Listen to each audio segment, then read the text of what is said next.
जय हिंद दोस्तों। स्वागत है एक बार फिर से आपके अपने YouTube चैनल A2B2 स्टडी पर। दोस्तों आज की वीडियो होने वाली है बहुत ही ज़्यादा इंपॉर्टेंट, क्योंकि आज की क्लास में हम आपको कराने वाले हैं यूपी पॉलीटेक्निक एंट्रेंस एग्ज़ाम 2023 के लिए 2022 का वही same to same question paper, जिसका कि ऑनलाइन मोड में एग्ज़ाम कराया गया था। अगर आप डी फार्मा यानी डिप्लोमा इन फार्मेसी की प्रिपरेशन कर रहे हैं, चाहे आप ग्रुप E1 या फिर ग्रुप E2 के स्टूडेंट हैं, तो आज की क्लास आप सभी के लिए बहुत ही ज़्यादा इंपॉर्टेंट होने वाली है। आज तक आपने जितनी भी क्लास ली, अगर आपने उन क्लास को नहीं भी लिया है, फिर भी आज की क्लास आपको लेनी ही चाहिए, क्योंकि ये प्रीवियस ईयर का क्वेश्चन पेपर 2022 का वही क्वेश्चन पेपर है जिसका कि ऑनलाइन मोड में एग्जाम कराया गया था, जिसका कि हमने पूरा PDF रखा हुआ है। तो आज से हम आपको डेली 10 क्वेश्चन यानी 10 प्रश्न सॉल्व कराने वाले हैं, जो कि आपके एग्जाम में सेम टू सेम इसी टाइप के क्वेश्चन एग्जाम में आते हैं। दोस्तों अगर आप केवल प्रीवियस ईयर क्वेश्चन पेपर को ही सॉल्व करके एग्जाम देने जाते हैं, तो कम से कम 50% 40 to 50% आप एग्ज़ाम ऐसे ही क्रैक कर लेते हैं, क्योंकि प्रीवियस ईयर क्वेश्चन पेपर हर एक एग्ज़ाम के लिए रामबाण साबित होता है। प्रीवियस ईयर क्वेश्चन पेपर के अकॉर्डिंग ही नए साल का प्रश्न पत्र तैयार किया जाता है। तो ज़्यादा समय नहीं लेते हुए चलिए आज की क्लास स्टार्ट करते हैं। दोस्तों आज का पहला प्रश्न है, if value of H is taken in SI unit, then momentum of photon having wavelength 0.01 angstrom is given by. यदि H SI मान हो तो 0.01 एंगस्ट्रॉम ए तरंग दैर्ध्य के फोटान का संवेग क्या होगा। बहुत ही मोस्ट इंपॉर्टेंट क्वेश्चन है।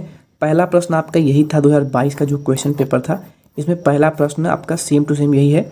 तो ये जो क्वेश्चन है ये बहुत ज़्यादा इंपॉर्टेंट है, और इसको कैसे सॉल्व करना है बहुत ही ध्यान से समझ लीजिएगा, क्योंकि सेम टू सेम इसी कॉन्सेप्ट पे आपको 2023 में क्वेश्चन देखने को मिल सकता है। दोस्तों क्वेश्चन को पढ़ते ही आप इसमें जो जो वैल्यू दिया है उसे नोट कर लें, ध्यान से समझिएगा।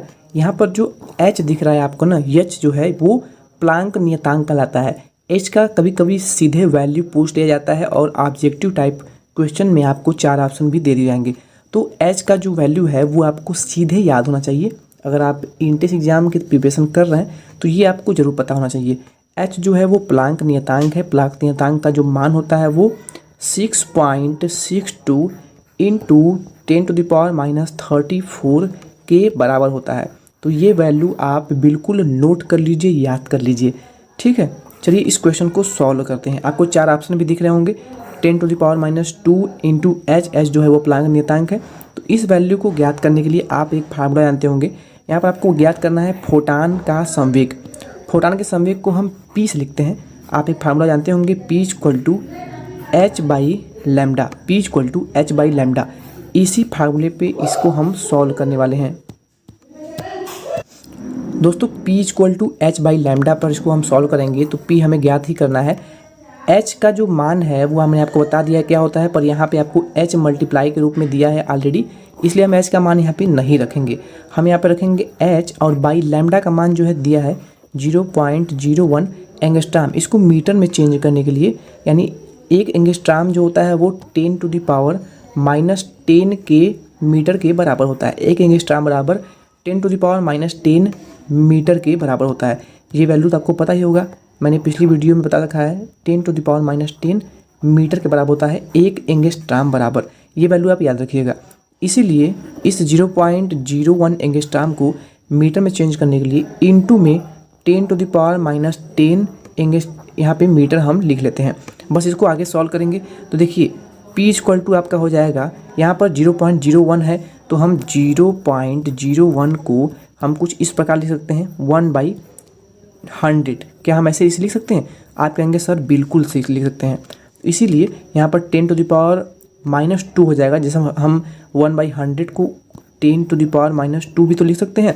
तो जब इसे हम 10⁻² लिखेंगे तो ये जो 10⁻10 है वो 10⁻² हो जाएगा। तो ये आपका हो जाएगा H/10⁻⁻12। अब इसको बराबर करेंगे तो आपका H हो जाएगा, और जब 10⁻12 को ऊपर ले जाएंगे तो ये 10⁻12 हो जाएगा। यानी P = हमारा आ चुका है, H × 10⁻12। तो यही हमारा फोटान का संवेग होगा। पी जो है वो फोटान का संवेग है। तो पी का मान जो हमारा आया हुआ है वो है h इंटू 10⁻12। ठीक है, तो according to option number D इसका बिल्कुल करेक्ट आंसर हो जाएगा। उम्मीद है आपको ये क्वेश्चंस बहुत ही अच्छे से क्लियर हो गया होगा।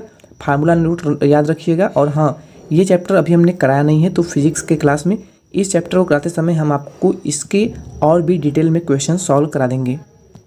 दोस्तों दूसरा जो क्वेश्चन है आपकी मोबाइल स्क्रीन पर आप देख सकते हैं। एक रेडियो एक्टिव नाभिक है जो कि ZXA के रूप में लिखा हुआ है। 3 अल्फा कण और 2 पॉजिट्रॉन उत्सर्जित करता है। अंत में बने नाभिक में न्यूट्रॉनों और प्रोटॉनों का अनुपात क्या होगा। दूसरा क्वेश्चन आपका एग्जाम में ये पूछा गया था। तो इस क्वेश्चन को सॉल्व करने के लिए देखिए कुछ इसमें बेसिक चीज़ें हैं जो कि आपको याद रखनी चाहिए। पिछले साल 2022 के एग्जाम में हमने आपको इस टाइप के क्वेश्चन सॉल्व कराए थे और मैंने कहा था कि 110% इस टाइप का एक क्वेश्चन एग्जाम में आता ही आता है। और ये क्वेश्चन मैंने आपको कराया था और ये क्वेश्चन आया भी था, आप देख सकते हैं। दूसरा क्वेश्चन ही दे दिया था। तो इस कॉन्सेप्ट को ध्यान से समझिएगा। आपसे क्वेश्चन दिया जाएगा कि एक नाभिक में से दोस्तों कोई भी एलिमेंट है, कोई भी तत्व है, तो आप ऐसे कैसे लिखते हैं। मान लीजिए कोई तत्व है x, तो यहाँ पे Z जो है उसको परमाणु क्रमांक को दर्शाता है, A जो है उसके परमाणु भार को दर्शाता है। जैसे आप हीलियम को ले लीजिए। हीलियम कैसे लिखते हैं आप हैं, हीलियम को 2 परमाणु क्रमांक यहाँ लिखते हैं और इसका परमाणु भार यहाँ ऊपर लिखते हैं, तो ये हीलियम हो गया। सेम इसी प्रकार मान लीजिए x कोई एलिमेंट है, Z जो उसके परमाणु क्रमांक है और A जो है उसका परमाणु भार है। दोस्तों जब किसी भी एलिमेंट से यानी तत्व में से एक अल्फा कण निकल जाता है, चलिए यहाँ पे हम बताते हैं बेसिक कॉन्सेप्ट। पहला कॉन्सेप्ट है जब एक अल्फा कण निकलता है किसी भी परमाणु में से, तो उसके परमाणु क्रमांक में 2 की कमी, वही उसके परमाणु भार में 4 की कमी हो जाती है। मान लीजिए कोई एलिमेंट आपका ये था, जब इसमें से एक अल्फा कण जो है वो निकल जाता है, तब ये परमाणु जब अगला एलिमेंट आगे जब बनेगा तो ये क्या बनेगा, यहाँ पे Z जो है वो परमाणु क्रमांक है, A तो भार ही है, तो इसका जो एक अल्फा कण निकलने के बाद इसके परमाणु क्रमांक में 2 की कमी होगी और उसके परमाणु भार में 4 की कमी हो जाएगी। अगर यहाँ पे 2 अल्फा कण निकलते हैं तो यहाँ पे आप क्या करेंगे, मल्टीप्लाई कर देंगे। 2 अल्फा कण निकल रहे हैं तो 4 के दूना 8 की कमी उसमें हो जाएगी और 4 यहाँ पे 2 के दूना 4 की इसमें कमी हो जाएगी। वहीं अगर 3 अल्फा कण निकलते हैं तो आप 3 का इसमें 4 में मल्टीप्लाई करेंगे, तो उस कंडीशन में क्या होगा, 3 अल्फा कण निकल रहा है तो इसमें से आपके 12 4 थी, 12 कमी हो जाएगी और इसमें 6 की कमी हो जाएगी। दोस्तों सेम इसी प्रकार इसका दूसरा कॉन्सेप्ट समझिए। अगर किसी नाभिक में से एक बीटा कण निकल जाता है तब क्या होता है। तो एलिमेंट तो आपका ये था, लेकिन इसमें से जब बीटा कण निकलता है ना, तो इसके परमाणु भार में न कुछ जुड़ता है न ही कुछ निकलता है, लेकिन इसके परमाणु क्रमांक में 1 की वृद्धि हो जाती है, 1 बढ़ जाता है। इसको आप एग्जाम्पल के तौर पे समझेंगे तब आपको और अच्छे से क्लियर होगा। मान लीजिए आपका एक तत्व है सोडियम, मैं यहाँ पे एग्जाम्पल ले रहा हूँ, एग्जाम्पल के तौर पे आप कुछ भी लिख सकते हैं। इसका परमाणु क्रमांक जो है वो 11 है और इसका परमाणु भार जो है वो 13 है। अब आप पूछेंगे सर बताइए इसमें से एक अल्फा कण जो है वो निकल जा रहा है, एक अल्फा कण जो है वो निकल जा रहा है, अल्फा कण जो है निकल जा रहा है, तब क्या होगा। तो दोस्तों मैंने आपको बताया कि जब अल्फा कण निकलता है किसी परमाणु में से, तो उसके परमाणु भार में 4 की कमी और उसके क्रमांक में 2 की कमी हो जाती है। इसमें से एक अल्फा कण निकल जा रहा है तो सोडियम तो आपका मान लीजिए नया एलिमेंट दूसरा कोई बनेगा। जब सोडियम निकल जा रहा है इसमें से, तो इसमें से नया एलिमेंट तो कोई बनेगा ही। जब उसका परमाणु भार और क्रमांक चेंज हो जा रहा है तो उसमें कुछ नया एलिमेंट बनेगा। तो इसमें से एक अल्फा कण जो है वो निकल जा रहा है। जब अल्फा कण निकल रहा है तो मान लीजिए वो नया एलिमेंट x बन रहा है, ठीक है, मान लीजिए वो नया एलिमेंट जो है वो x बन रहा है। तो यहाँ पे होगा क्या, इसका जो क्रमांक है इसमें से एक अल्फा कण निकल रहा है। कौन, एक अल्फा कण। एक अल्फा कण निकलने पर इसके क्रमांक में 2 की कमी कर दीजिए और इसका जो परमाणु भार मान लीजिए A है, यानी अगर ये 23 है तो इसमें से 4 की कमी हो जाएगी। देखिए आपको ये कॉन्सेप्ट तो समझ में आ गया होगा। एक और एग्जांपल लेते हैं। मान लीजिए आपका यहाँ पे बोरॉन है, ठीक है, बोरॉन तो hydrogen, helium, lithium, barium, boron, इसका परमाणु क्रमांक 5 होता है और भार इसका 10 होता है। अब आप पूछेंगे सर दूसरे कॉन्सेप्ट बताइए कि इसमें एक जो है बीटा कण निकल जाता है, इसमें से एक बीटा कण जो है वो निकल जा रहा है, तब क्या होगा। तो मैंने आपको बताया कि जब बीटा कण निकलता है किसी परमाणु में से, तो उसका परमाणु मान लीजिए नया एलिमेंट जो है वो x बन रहा है, तो होता क्या है, इसका परमाणु क्रमांक में 1 की वृद्धि हो जाती है। यानी ये 5 था तो अब इसमें से 1 वृद्धि हो जाएगी, पर ये तो 10 ही रहेगा। तो नया जो एलिमेंट बनेगा वो बनेगा आपका 10x और यहाँ पे आपका 6 इसका परमाणु क्रमांक हो जाएगा। तो इसमें एक वृद्धि हो जाएगी पर भार में कोई भी परिवर्तन नहीं होगा। दोस्तों ये कॉन्सेप्ट जरूर समझ जाइएगा, बिल्कुल याद कर लीजिएगा, क्योंकि इस पर एक क्वेश्चन आपको 1 से 2 क्वेश्चन आपको हार्ड। तो ये जो क्वेश्चन है, एक रेडियो नाभिक में जेड एक्स ए क्रमशः 3 अल्फा कण और 2 पाइटान उत्सर्जित करता है, अंत में बने नाभिक में न्यूट्रॉनों और प्रोटॉनों का अनुपात इसमें पूछा हुआ है। तो इस क्वेश्चन का जो करेक्ट आंसर होगा ना, वो होगा ऑप्शन नंबर ए, यानी a minus z minus 4 by z minus a. Option number A इसका बिल्कुल करेक्ट आंसर होगा और इसका मेथड जो है वो मैंने आपको बता दिया है। तो अब हम चलेंगे तीसरे क्वेश्चन की तरफ। दोस्तों तीसरा क्वेश्चन आपकी मोबाइल स्क्रीन पर दिख रहा होगा। अति चालकता की घटना दिखाई देती है जब पारे को निम्न ताप तक ठंडा किया जाता है। अब आप पूछेंगे सर अति चालकता क्या होती? अति चालकता यानी सुपर कंडक्टिविटी। कंडक्टिविटी तो आप जानते होंगे, कोई भी ऐसा एलिमेंट या फिर ऐसा पदार्थ जिसमें कि इलेक्ट्रॉन फ्लो हो सके और उसमें से धारा प्रवाहित हो सके, तो वो कहलाता है आपका कंडक्टर। क्या कहलाता है? कंडक्टर यानी चालक। चालक के बारे में तो जानते हैं, एक होता है चालक, एक होता है कुचालक। चालक कुचालक तो आपको पता ही है, पर जिसमें से धारा प्रवाहित हो जाए वो चालक और धारा जिसमें से प्रवाहित न हो वो कुचालक। ठीक है। और एक आपको होता है अर्धचालक यानी सेमी कंडक्टर। इसमें आपके धारा प्रवाहित होती भी है और कम होती है, नहीं भी होती है, तो ये आपके अर्धचालक होते हैं। पर यहाँ पे आपको पूछा हुआ है अति चालकता यानी सुपर कंडक्टिविटी। दोस्तों आप अच्छे से जानते हैं कि मान लीजिए कोई एक तार है, तार आपके घर में जो यूज होता है बिजली का तार, मान लीजिए वही तार है।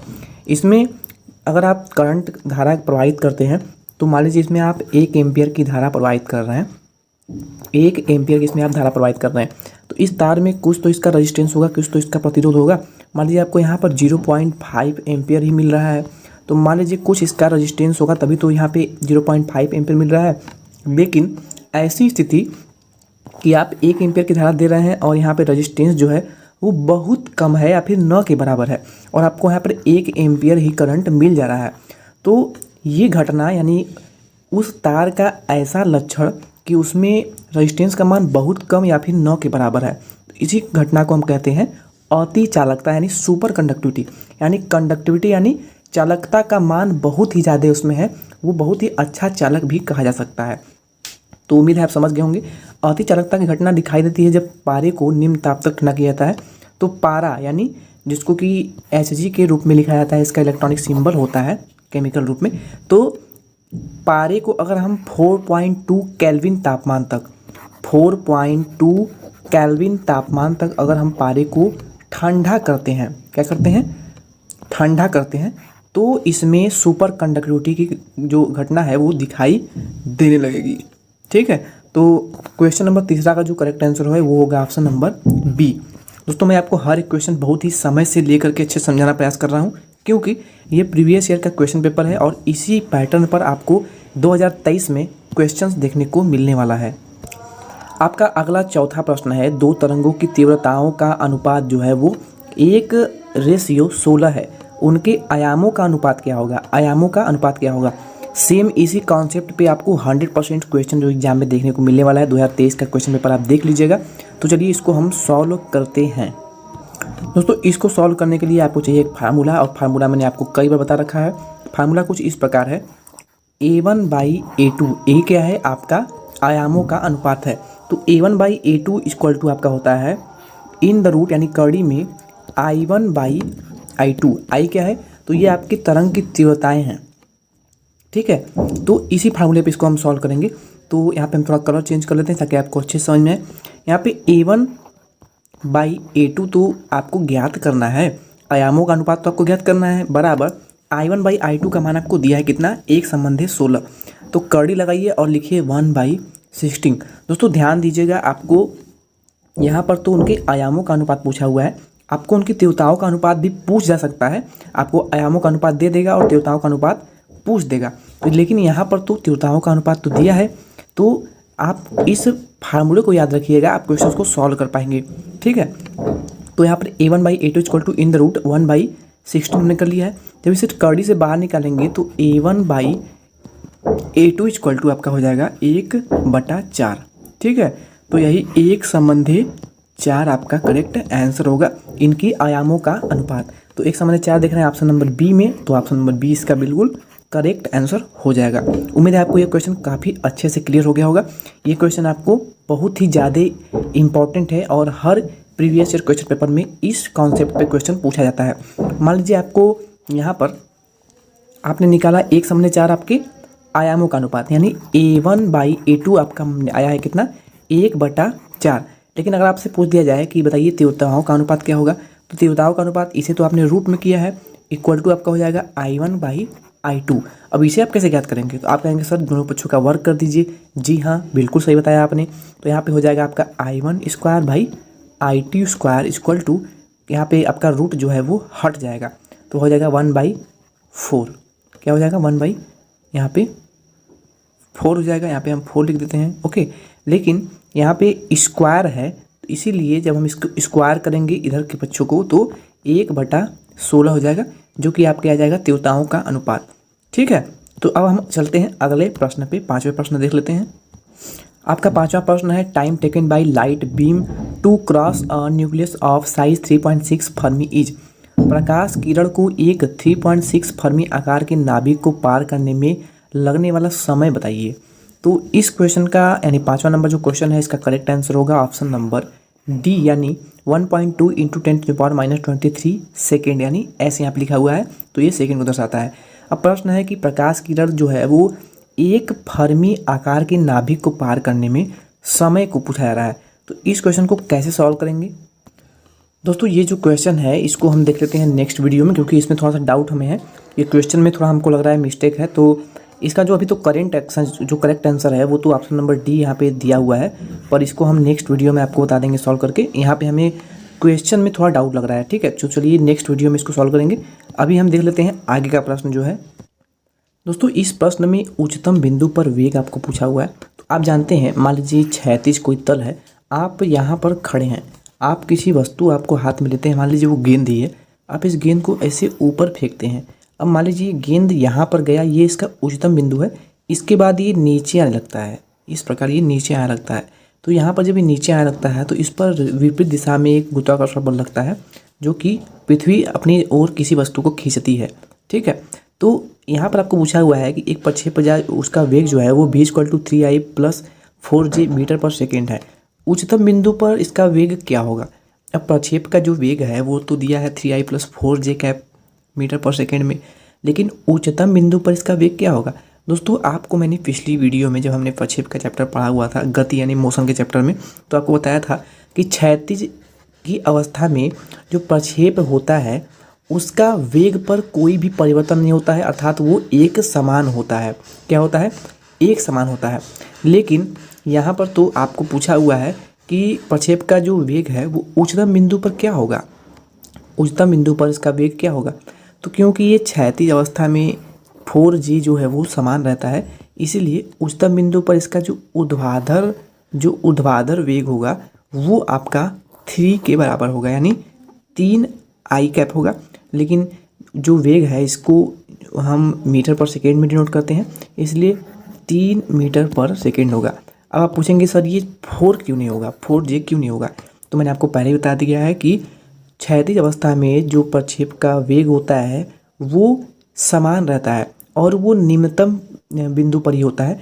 क्योंकि अगर किसी वस्तु को ऐसे आप फेंक रहे हैं, ठीक है, अगर आप किसी वस्तु को ऐसे क्षैतिज में फेंक रहे हैं तो क्षैतिज में इसका वेग समान रहता है, लेकिन जैसे ही इसका वेग खत्म हुआ ना, ये सीधे नीचे आ जाता है और इस पर जो गुरुत्वाकर्षण बल है वो लंबवत कार्य करता है। कैसे कार्य करता है, लंबवत रूप में कार्य करता है।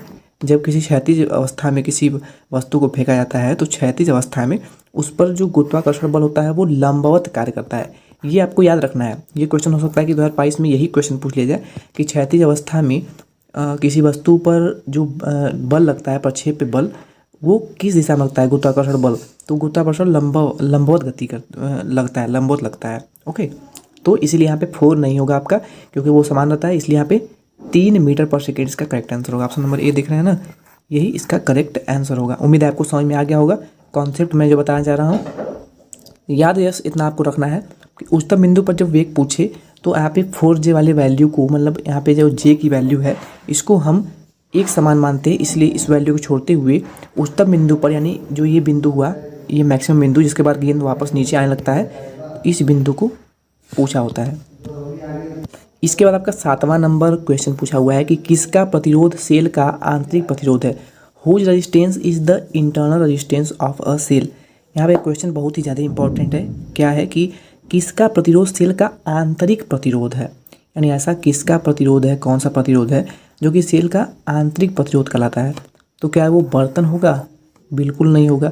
आप कहेंगे सर इलेक्ट्रोड्स होगा यानी विद्युतोद होगा, तो कहेंगे ये बिल्कुल भी नहीं होगा। क्या ऑल ऑफ दिस एबव होगा या फिर विलयन होगा? तो दोस्तों विलयन होगा यहाँ पे करेक्ट आंसर। क्यों? क्योंकि विलयन जो होता है, कोई भी विलयन हो गया, बैटरी का जो पानी होता है बैटरी में उसी को ले लीजिए, तो इसमें क्या होता है जो आयन होते हैं वो आपस में टूट जाते हैं। जैसे कि आप NaCl विलयन को ले लीजिए। जब इसे विलयन को किसी विलयन को रख करके किसी बर्तन में जब इसमें करंट देते हैं, सप्लाई देते हैं, तो क्या होता है ये अपने आयन में टूट जाता है। Na पॉजिटिव में और Cl नेगेटिव में टूट जाता है, विभक्त हो जाता है अपने अपने आयनों में। तो इसीलिए ये इसका आंतरिक प्रतिरोध जो होता है वो केवल विलयन में ही होता है। इसलिए इसका जो ऑप्शन नंबर सी है वो बिल्कुल करेक्ट आंसर होगा। 2023 के क्वेश्चन पेपर में 7वां नंबर क्वेश्चन आपका ये पूछा गया था, तो ऑप्शन नंबर सी इसका करेक्ट आंसर होगा। दोस्तों नेक्स्ट क्वेश्चन है 11 नंबर क्वेश्चन, 8वां नंबर क्वेश्चन है। A source and observer are stationary if velocity of air is increased then the frequency of sound heard by observer. यानी श्रोता और स्रोत दोनों स्थिर है। यदि वायु का वेग बढ़ जाता है तब श्रोता द्वारा सुनी जाने वाली ध्वनि की आवृत्ति पर क्या प्रभाव पड़ेगा। यहाँ पे क्वेश्चन को समझिए। मान लीजिए आप एक यहाँ पे रखा हुआ है आपका डीजे रखा हुआ है। क्या रखा है? डीजे रखा हुआ है। और यहाँ पर आप हैं। कौन है? आप हैं। ठीक है, मेरा यहाँ पे थोड़ा ड्राइंग उतना अच्छा नहीं है, फिर भी आप समझ रहे होंगे। मान लीजिए हाथ हो गया, ठीक है, यहाँ पे इसका हाथ लगा लेते हैं। मान लीजिए ये आप हैं, ठीक है, यहाँ पे आप हैं।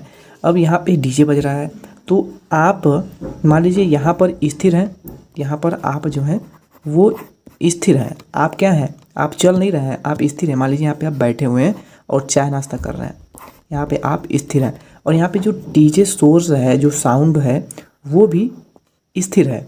यहाँ पे बज रहा है इसमें गाना, लेकिन ये स्थिर है, दोनों स्थिर है। अब आप दोनों के बीच में कुछ गैप तो होगा, यहाँ पे कुछ गैप तो होगा। आप कहेंगे सर बिल्कुल गैप होगा। तो यहाँ पे क्वेश्चन पूछा हुआ है कि ये भी स्थिर है, ये भी स्थिर है, यानी आप भी स्थिर हैं, वो डीजे भी स्थिर है। तो क्या इसमें हवा चल रहा है, वायु का वेग जो है वो बहुत ज़्यादा बढ़ जाता है, यानी मान लीजिए उस समय आंधी आ जाती है।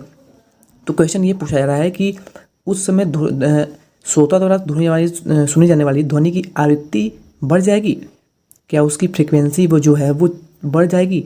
तो यहाँ पर क्वेश्चन जो है वो बहुत ही ध्यान से आपको पढ़ना है। इसका जो करेक्ट आंसर होगा ना वो होगा अनचेंज, यानी अपरिवर्तित। यानी ध्वनि जो साउंड इससे निकल रहा है, ये जो इससे निकल रहा है ध्वनि सोर्स ना, वो तो सेम फ्रीक्वेंसी निकलता रहेगा।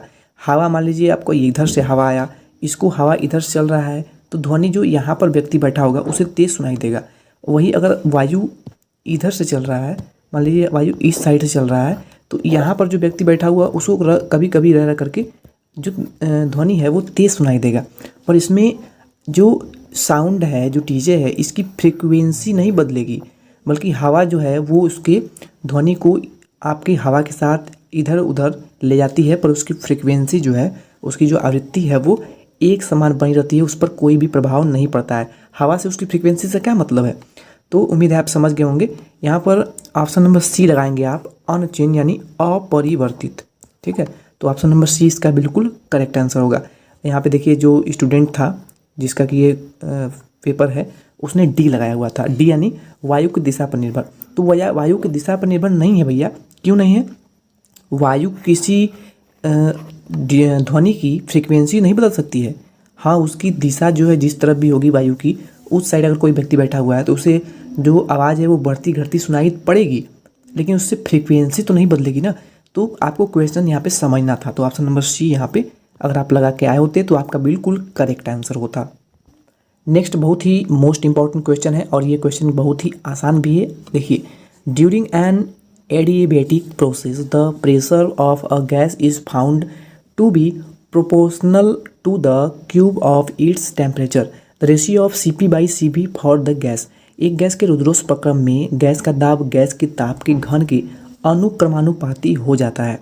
गैस के लिए CP/CV का अनुपात क्या होगा?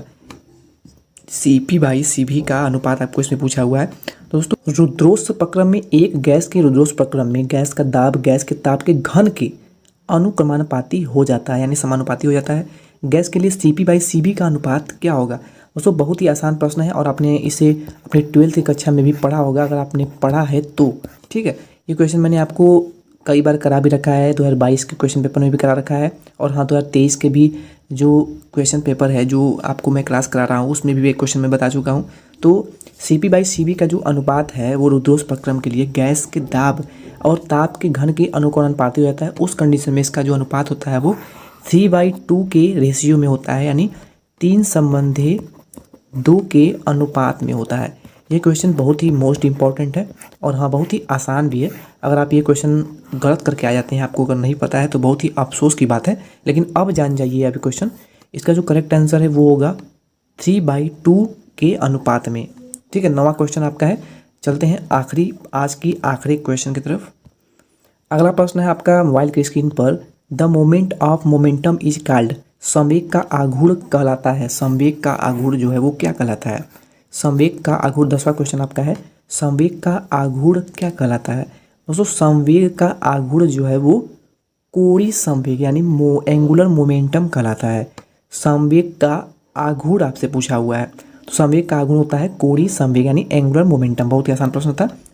क्वेश्चन था कि time taken by light become beam to cross a nucleus of size 3.6 fermi is, यानी प्रकाश किरण को एक 3.6 फर्मी आकार के नाभिक को पार करने में लगा समय क्या होगा?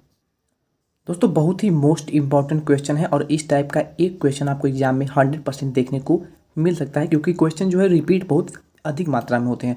तो इस क्वेश्चन को सॉल्व करने के लिए आप एक फार्मूला जानते होंगे, चाल बराबर होता है आपका दूरी बटा समय। अगर हम चाल को v से डिनोट करते हैं तो v इक्वल टू दूरी को अगर हम d से डिनोट करें डिस्टेंस, और समय को t से, तो v इक्वल टू d/t। इसी फार्मूले का हम यूज करने वाले हैं। इसमें आपको प्रश्न देखेंगे तो ज्ञात क्या करना है? आपको ज्ञात करना है समय, यानी t का मान आपको ज्ञात करना है। तो अगर आप t निकालते हैं तो आपका हो जाएगा t इक्वल टू d/v, यही होगा ना। लेकिन यहाँ पे आपको d का जो वैल्यू है वो तो दिया हुआ है। d का वैल्यू क्या दिया हुआ है? d का आपको वैल्यू दिया है 3.6 फर्मी। लेकिन दोस्तों आपको एक चीज़ यहाँ पे बता दें, पेन और कॉपी अगर लेकर बैठे हैं तो नोट करते रहिए। एक फर्मी जो होता है, यहाँ पे मैं लिख रहा हूँ, एक फर्मी जो होता है वो 10⁻⁻15 मीटर के बराबर होता है। एक फर्मी बराबर 10⁻⁻15 मीटर के बराबर होता है। ठीक है, तो इसीलिए अगर हम 3.6 फर्मी को मीटर में चेंज करना चाहें तो 3.6 इंटू के 10⁻⁻15 मीटर लिख सकते हैं। यानी डी की वैल्यू जो है वो हमें मिल चुका है 3.6 इंटू 10⁻⁻15 मीटर। इसके बाद हमको v का वैल्यू चाहिए, तो प्रकाश किरण है इसलिए v का जो वैल्यू है, आप जानते हैं कि प्रकाश की जो चाल होती है वो 3 इंटू 10⁸ मीटर पर सेकेंड होता है। आप सभी को अच्छे से ये पता होगा, पिछली कई वीडियो में बता रखा हूँ। दोस्तों यहाँ पे आपको t का वैल्यू ज्ञात करना है, तो सेम आपको उसी फार्मूले पे रख देना है, t इक्वल टू d/v पे। तो चलिए इस फार्मूले पे हम इसको रख देते हैं। ओके, तो t पर हमें ज्ञात करना है, तो t इक्वल टू हम रखेंगे 3.6, यहाँ पे हम d की वैल्यू रख रहे हैं 3.6 इंटू 10⁻⁻15, ये हमने रख दिया। बाई में हमें रखना है v की वैल्यू, v यानी प्रकाश की जो चाल है उसकी वैल्यू। तो प्रकाश की चाल होता है 3 इंटू 10⁸ मीटर पर सेकेंड। ठीक है, तो बस इसको आप सॉल्व कर लीजिए। जब 10⁸ को हम ऊपर ले जाएंगे तो ये हो जाएगा 10⁻⁻8, और यहाँ पे ऑलरेडी जब आपका -15 है और जब माइनस का इंटू 10⁻⁻8 हो जाएगा तो ये -8 और -15 जुड़ करके 15 और 8 आपका हो जाएगा 23। ठीक है, तो यहाँ पे आपका वैल्यू आ जाएगा t इक्वल टू 3.6/3 इंटू 10⁻⁻23, इतना हो जाएगा। इतना तो आपको क्लियर होगा। अब 3 से जो है आप इसको डिवाइड कर दीजिए। जब आप 3 से इसको डिवाइड करते हैं तो आपका 3 एक कम 3 आएगा, 3 दूना के 6, यानी 1.2 इंटू 10⁻⁻23। ठीक है, तो यही आपका आ जाएगा समय, क्योंकि हम t की वैल्यू ज्ञात की है तो समय का मात्रक होता है सेकेंड, तो सेकेंड यहाँ पे लिख देंगे आप, यानी 1.2 इंटू 10⁻⁻23 सेकेंड इसका राइट आंसर आएगा। ठीक है, तो प्रकाश किरण को एक 3.6 फर्मी आकार के नाभिक को पार करने में जो समय लगेगा वो होगा 1.2 इंटू 10⁻⁻23 सेकेंड। तो यहाँ पर ऑप्शन नंबर डी जो आप देख रहे हैं यही हमारा बिल्कुल करेक्ट आंसर होगा। उम्मीद है आपको ये क्वेश्चन बहुत ही अच्छे से क्लियर हो गया होगा। इसे अपने नोट्स में ज़रूर सॉल्व कर लें। और हाँ, ये क्वेश्चन मोस्ट इंपॉर्टेंट है, इसलिए इस क्वेश्चन को आप 1 से 2 बार अपने से भी सॉल्व करने का प्रयास जरूर करें। एक फर्मी जो होता है वो 10⁻⁻15 मीटर के बराबर होता है, इसे आप याद रखिएगा। दोस्तों आज का 10वां क्वेश्चन है, संवेग का आघूर्ण कहलाता है। संवेग का आघूर्ण जो है वो कहलाता है कोणीय संवेग। तो हमने इस वीडियो में इस क्वेश्चन को कर लिया था। चलिए चलते हैं 11वें प्रश्न पर। दोस्तों 11वां प्रश्न है, बहुत ही मोस्ट इंपॉर्टेंट क्वेश्चन है, बहुत ही ध्यान से देखिएगा। देखिए इंग्लिश वाला आप चाहे तो पढ़ सकते हैं, हम यहाँ पे हिंदी लेकर चलते हैं। संपर्क में रखे दो लेंस में उत्तल लेंस की फोकस दूरी जो है वो 12 सेंटीमीटर और अवतल लेंस की फोकस दूरी 18 सेंटीमीटर है। संयुक्त लेंस की फोकस दूरी आपको ज्ञात करना है। तो संयुक्त लेंस की फोकस दूरी का एक फार्मूला होता है, फार्मूला पहले नोट कर लीजिए। संयुक्त लेंस की फोकस दूरी का फार्मूला होता है 1/f इक्वल टू 1/, मान लीजिए आप यहाँ पे FO लिख लीजिए, प्लस 1/, यहाँ पे FE लिख लीजिए। यहाँ पे FO और FE हम यहाँ पे लिख सकते हैं, आप चाहे तो कुछ भी यहाँ पे लिख लें। FO जो है वो आपका उत्तल लेंस की फोकस दूरी के लिए है और FE जो है वो अवतल लेंस की फोकस दूरी के लिए है। और एक चीज़ आपको यहाँ पे हम बेसिक चीज़ बता दें, आपको पता भी होगा दोस्तों, लेंस के क्वेश्चन में या फिर आप दर्पण के क्वेश्चन में लें तो अवतल लेंस या फिर अवतल दर्पण के लिए जब भी हम कोई वैल्यू लेते हैं तो उसे हम नेगेटिव में लिखते हैं, यानी माइनस लेकर के साथ में लिखते हैं, ये आपको पता होगा। तो उम्मीद है आपने फार्मूला तो नोट कर लिया होगा। इसी फार्मूले पे हम इस क्वेश्चन को सॉल्व करेंगे। तो क्वेश्चन का फार्मूला हमारा था 1/f is equal to 1/FO plus के 1/FE। तो इसी सेम फार्मूले पे हम रखेंगे, सॉल्व करेंगे इस क्वेश्चन को। तो दोस्तों यहाँ पे 1/f इक्वल टू 1/FO यानी उत्तल लेंस की जो फोकस दूरी है वो दिया हुआ है 12 सेंटीमीटर। तो 1/, यहाँ पे हम लिखेंगे 12 प्लस के 1/, यहाँ पे FE की वैल्यू जो है वो 18 सेंटीमीटर है, पर वो अवतल लेंस की फोकस दूरी है, इसलिए हम लेंगे इसको निगेटिव में। जैसे ही हम माइनस के 18 लेंगे तो ये जो आपका प्लस का सिंबल है वो माइनस में चेंज हो जाएगा। तो यहाँ पे इसीलिए हम यहाँ पे डायरेक्ट माइनस लिख लेते हैं और 1/, यहाँ पे 18 लिख देते हैं। अब दोनों का आप जब एलसीएम लेंगे यानी 18 और 12 का, तो आप नीचे जो एलसीएम लेंगे तो एलसीएम आपका आएगा कितना, 36। एलसीएम जो है वो 36 आएगा। जब आप एलसीएम में 36 लेते हैं तो यहाँ पे आपका आ जाएगा 12×3 36 और 18×2 36, यानी कि इसको जब आप सॉल्व करेंगे तो 1/36 आपका आ जाएगा, जो कि आपके 1/f इज इक्वल टू 1/36 है। तो क्योंकि 1/f इज इक्वल टू 1/36 है तो यहाँ पर आपका f इज इक्वल टू आपका 36 सेंटीमीटर आ जाएगा। तो यहाँ पे संयुक्त लेंस की जो फोकस दूरी है वो आएगा आपका 36 सेंटीमीटर, यानी ऑप्शन नंबर सी इसका बिल्कुल करेक्ट आंसर होगा। दोस्तों ये क्वेश्चन जो है वो मैं लिख रहा हूँ यहाँ पे मोस्ट इंपॉर्टेंट, क्योंकि इस टाइप का एक क्वेश्चन आपको एग्जाम में 100% देखने को मिलेगा। हमने 2022 के क्लास में भी ये क्वेश्चन आपको कराया हुआ था और सेम टू सेम ये क्वेश्चन एग्जाम में आ गया था। तो जो भी स्टूडेंट ने क्लास लिया था वे क्वेश्चन को सही करके आए थे। तो ये जो फार्मूला मैंने बताया और इस क्वेश्चंस को भी अपनी नोटबुक में नोट जरूर कर लीजिएगा। इस प्रकार आपका अगला क्वेश्चन है, for efficiency of Carnot engine to be as 100% the temperature of sink must be, यानी कार्नेट इंजन की दक्षता जो है वो 100% होने के लिए सिंक का ताप होना चाहिए, कितना होना चाहिए। यहाँ पे आपको ऑप्शन दिख रहे होंगे, 4 ऑप्शन। 0 डिग्री सेंटीग्रेड दिया हुआ है, 0 केल्विन दिया हुआ है, स्रोत के ताप के बराबर होना चाहिए या फिर स्रोत के ताप का आधा होना चाहिए।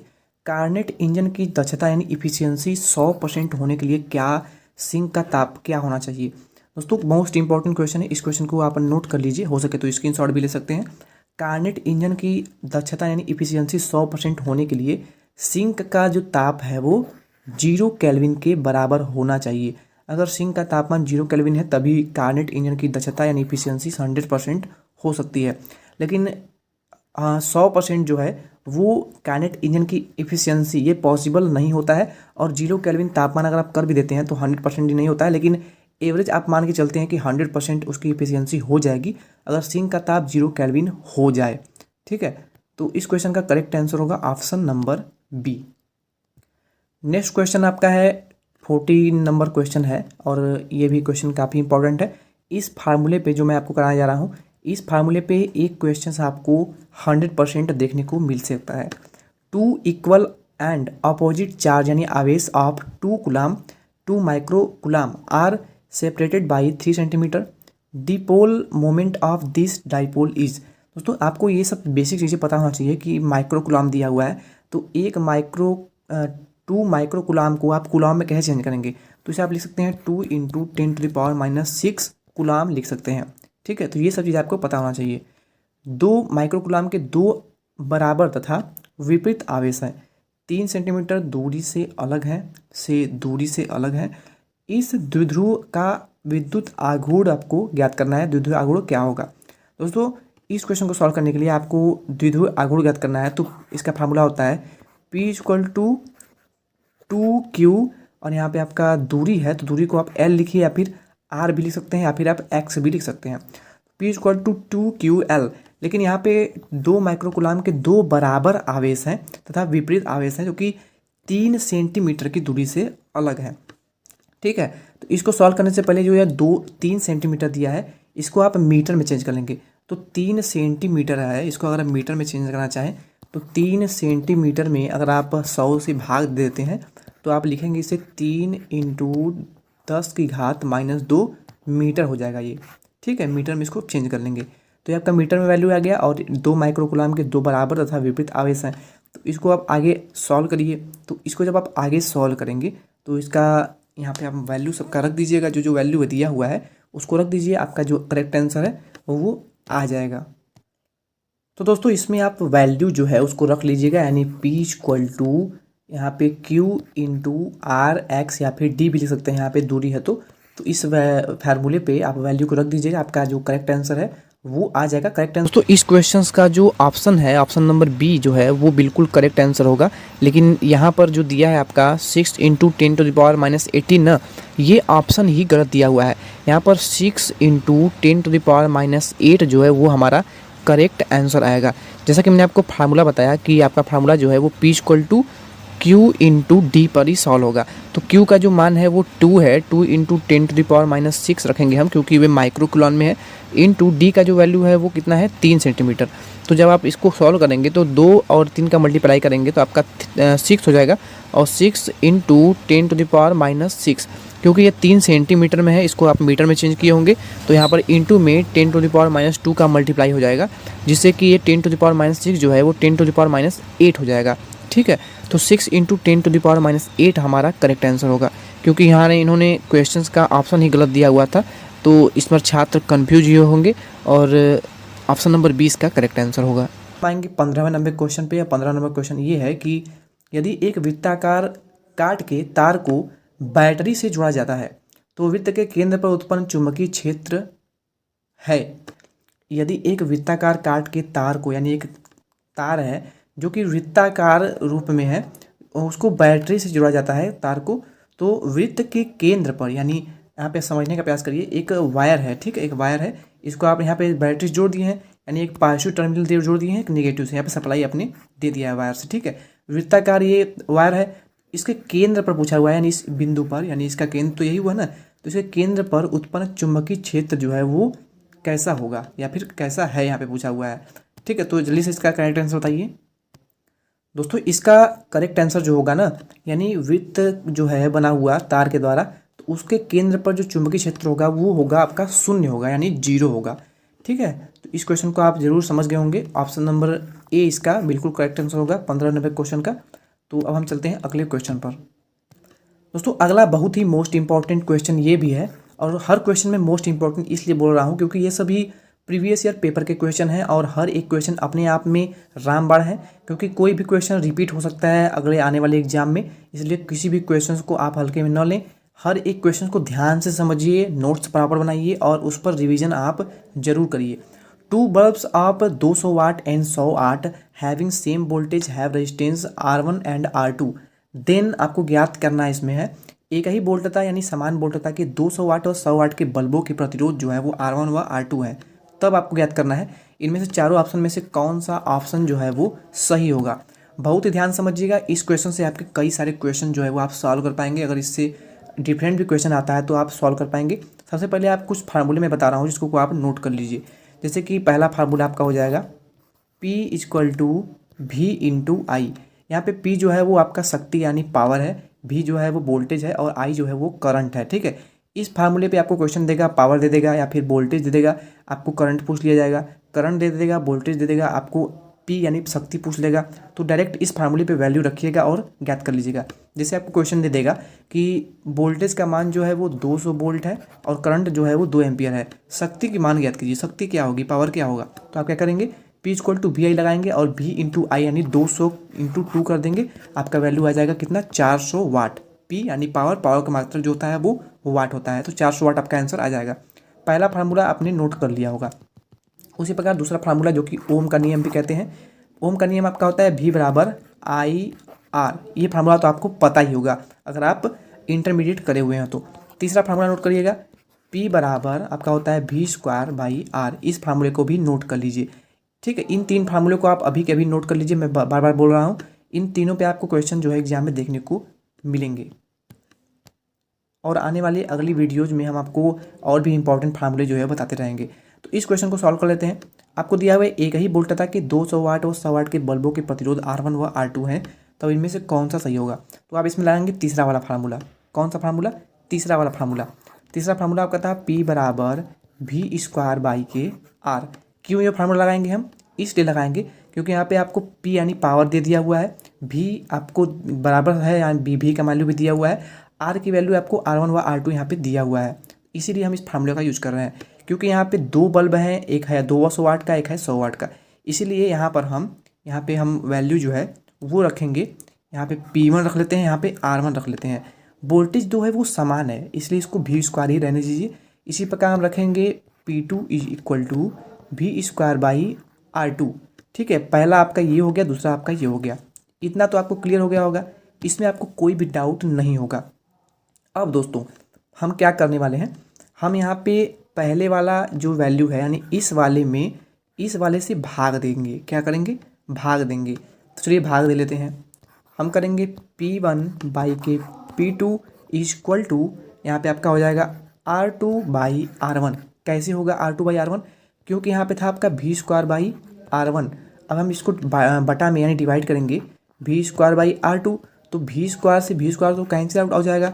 लेकिन यहाँ पे जब यहाँ पे आपका V स्क्वायर बाई R1 था और V स्क्वायर बाई R2 था, तो इस R2 जो है वो ऊपर चला जाएगा, समझ रहे हैं। इसलिए यहाँ पे R2 बाई R1 हमने लिखा हुआ है। इतना तो आपको क्लियर हो गया होगा, इसमें आपको डाउट नहीं होना चाहिए। अब बस आपका क्वेश्चन सॉल्व हो चुका है। इसमें आप वैल्यू को रख लीजिए। तो यदि वैल्यू को रख देते हैं, P1 का जो मान है यानी पहला जो शक्ति है, पावर है, वाट है, वो है 200 वाट। तो यहाँ पे 200 वाट रख लिया हमने। बाई में P2 की जो वैल्यू है वो 100 वाट दिया हुआ है, 100 वाट रख लिया हमने। बराबर यहाँ पे R2 बाई के R1 हमने लिख लिया। इतना तो आपको क्लियर हो गया होगा। अब इसको आगे आप सॉल्व करिए। कैसे सॉल्व करेंगे, यहाँ पे आपका 1 2 0 से 1 2 0 कट जाएगा। आपका क्या हुआ, यहाँ पे आप मल्टीप्लाई कर लीजिएगा, तो आपका होगा 2R1 यहाँ पे हमने इसको ऐसे ऐसे मल्टीप्लाई कर लिया है। तो 2R1 इक्वल टू आपको हो जाएगा R2, 2R1 इक्वल टू आपका हो जाएगा R2। तो यही आपका आ जाएगा इसमें संबंध। तो आप देख लीजिए ऑप्शन में कि कहाँ पर ये 2R1 इक्वल टू R2 दिख रहा है। तो आप कहेंगे sir option number B, 2R1 equal to R2, R2 equal to 2R1, option number B में आपको दिख रहा है। तो यही ऑप्शन नंबर बी हमारा बिल्कुल करेक्ट आंसर हो जाएगा। उम्मीद है आपको ये क्वेश्चन बहुत ही अच्छे ढंग से समझ में आया होगा। एक बार वीडियो को फिर से ज़रूर देखिएगा, और अगर क्वेश्चन समझ में न आया हो तो एक बार जो वीडियो है उसको आप पीछे कर करके बैक करके देख लीजिएगा, आपको क्लियर हो जाएगा। इससे बेटर आपको हम और भी अच्छे से नहीं समझा सकते, हमने आपको बहुत ही बेसिक से समझाने का प्रयास किया है। उसी प्रकार आपका नेक्स्ट क्वेश्चन है, jet engine works on principle of conservation of, यानी जेट इंजन जो है वह किस संरक्षण सिद्धांत पर कार्य करता है। दोस्तों जेट इंजन जो है वो किस सिद्धांत पर कार्य करता है, ये आपसे पूछा गया है। तो जेट इंजन जो है वो रेखीय संवेग संरक्षण सिद्धांत पे कार्य करता है, यानी लीनियर मोमेंटम गति पे काम करता है। तो ऑप्शन नंबर सी इस क्वेश्चन का बिल्कुल करेक्ट आंसर होगा। ओके दोस्तों, 18वां नंबर क्वेश्चन आपका है आपकी मोबाइल स्क्रीन पर, कि इसमें आपको पूछा हुआ है, देख सकते हैं यहाँ पर, एक 60 माइक्रो फैरड है, जो कि संधारित्र का मात्रक होता है फैरड, धारिता का मात्रक फैरड होता है, आपको पता होगा। तो माइक्रो फैरड इसमें भी दिया हुआ है, तो इसको भी आप क्या करेंगे 60 इंटू 10⁻⁻6 फैरड हो जाएगा, क्योंकि एक माइक्रो फैरड जो होता है वो 10⁻⁻6 फैरड के बराबर होता है। ठीक है, तो यहाँ पे एक 60 माइक्रो फैरड को धारिता के संधारित्र पर 3 × 10⁻⁸ कूलाम आवेश है। संधारित्र में संचित ऊर्जा क्या होगी? दोस्तों इस क्वेश्चन को सॉल्व करने के लिए आपको हमने 2-3 फार्मूले बताए थे जो कि इतने इंपॉर्टेंट है। एग्जाम में आपको एक क्वेश्चन 110% इस टॉपिक से देखने को मिलने वाला है। दोस्तों मैंने आपको फार्मूला बताया था U = ½ क्योंकि आप जानते हैं संधारित्र का एक बहुत ही फेमस फार्मूला है C = Q/V। तो क्या आप इस C के जगह पर Q/V लिख सकते हैं? आप कहेंगे कि सर बिल्कुल लिख सकते हैं। इसके अलावा इस V की जगह पर क्या आप इस फार्मूले के अकॉर्डिंग V = Q/C हो जाएगा। तो क्या आप इस V के जगह पर Q/C लिख सकते हैं? आप कहेंगे कि सर बिल्कुल हम लिख सकते हैं, हमें ये याद है। तो वही काम हम करने वाले हैं। यहाँ पर V की जगह पर हम Q/C रख देते हैं, ठीक है। तो U = 1/2 C, यहाँ पर V² था, V² की जगह पर हम क्या रखेंगे? Q/C, दोनों का आपका हो जाएगा होल स्क्वायर। अब यहाँ पे आप देखेंगे तो क्योंकि यहाँ पर Q²/C² हो जाएगा तो एक C से हम यहाँ पे एक C को कैंसिल आउट कर देंगे। तो अपना फार्मूला जो फाइनली फार्मूला बनेगा वो U = 1/2 हाफ C तो आपका कैंसिल आउट हो गया है। तो आपका बचेगा Q²/C, ठीक है। ये आपका फार्मूला बन जाएगा। इसी फार्मूले को इसको हम सॉल्व करेंगे।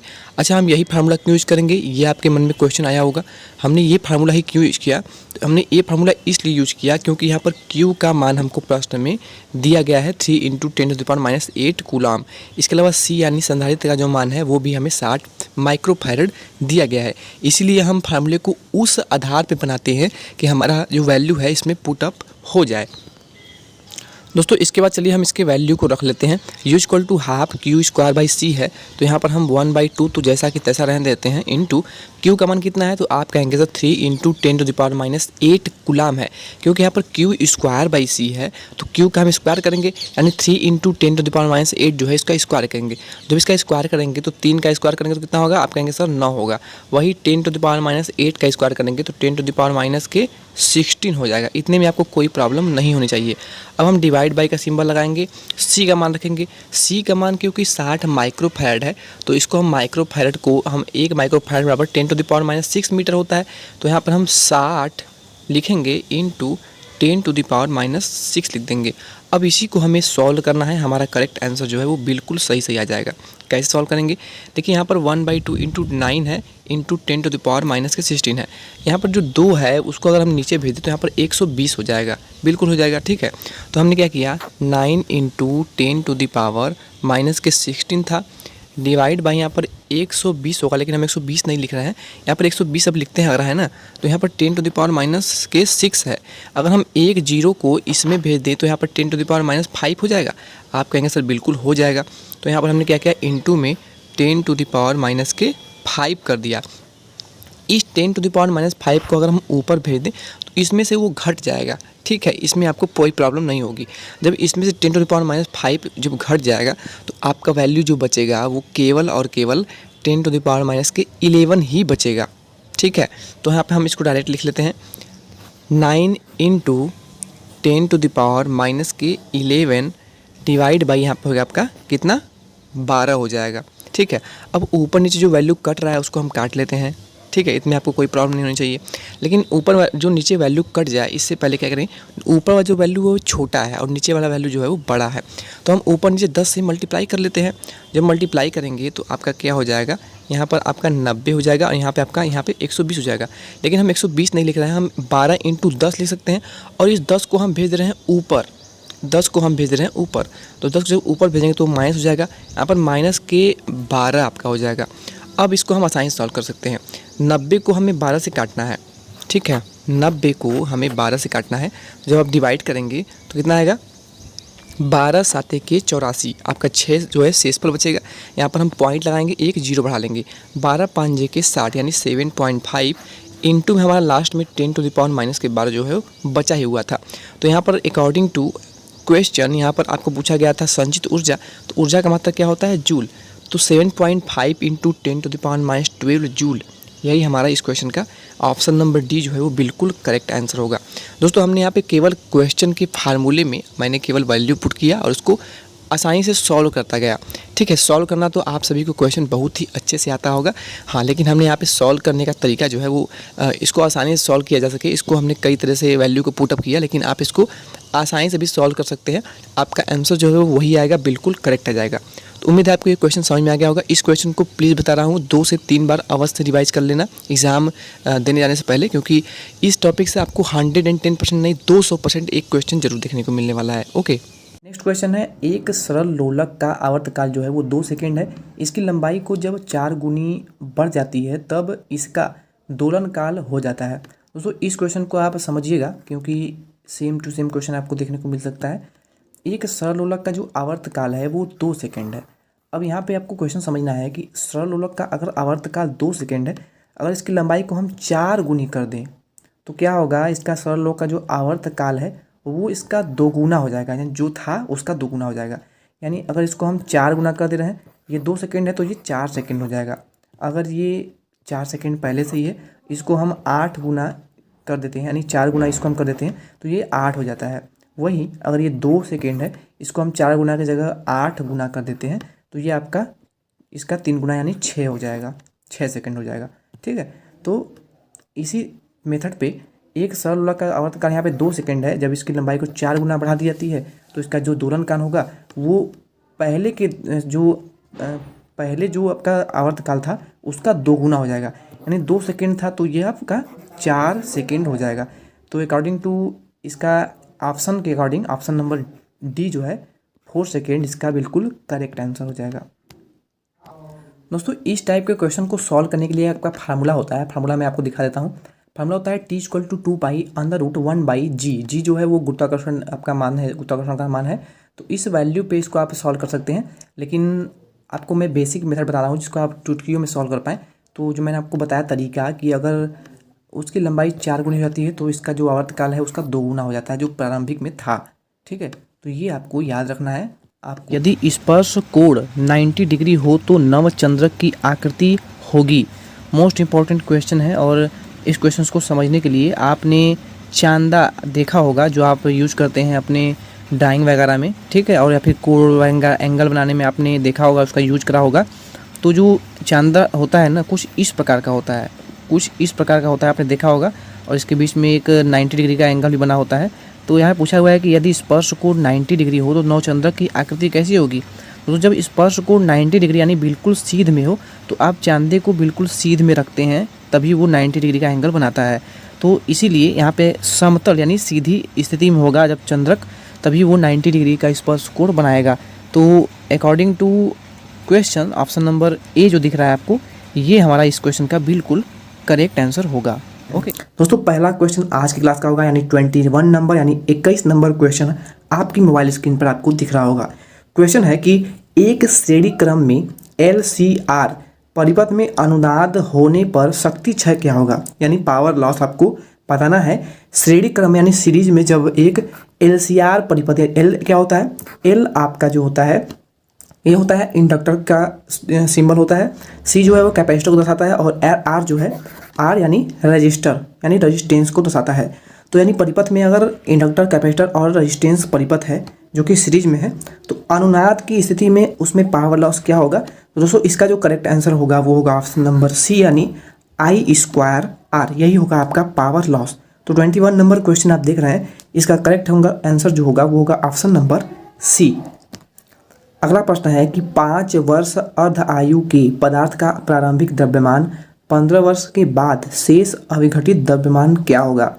यानी 5 वर्ष अर्ध आयु के पदार्थ का जो प्रारंभिक द्रव्यमान था वो 15 वर्ष के बाद क्या हो जाएगा उसका द्रव्यमान, आपको यही बताना है।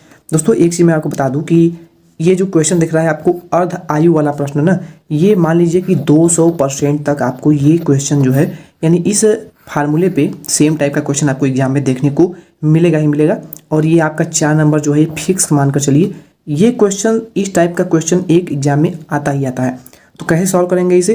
दोस्तों 5 वर्ष अर्ध आयु के पदार्थ का प्रारंभिक द्रव्यमान आपको दिया है कितना, 15 वर्ष के बाद शेष अविघटित द्रव्यमान का मान क्या होगा। दोस्तों आप जानते हैं कि अर्ध आयु आपने अपनी पिछली कक्षा में भी पढ़ा होगा, तो पढ़ा होगा, नहीं तो अगर नहीं पढ़ा है तो भी ध्यान से देखिए। अर्ध आयु, ठीक है, यहाँ पे हम लिख देते हैं, बहुत ध्यान समझिए इस प्रश्न को। अर्ध आयु जो है इसे हम लिखते हैं कैसे, टी हाफ से। कैसे लिखते हैं, टी हाफ से। टी हाफ यानी टी लिख करके यहाँ पे 1/2 लिखते हैं। टी हाफ से लिखते हैं हम अर्धायु को। अर्धायु का मान दिया है कितना, 5 वर्ष।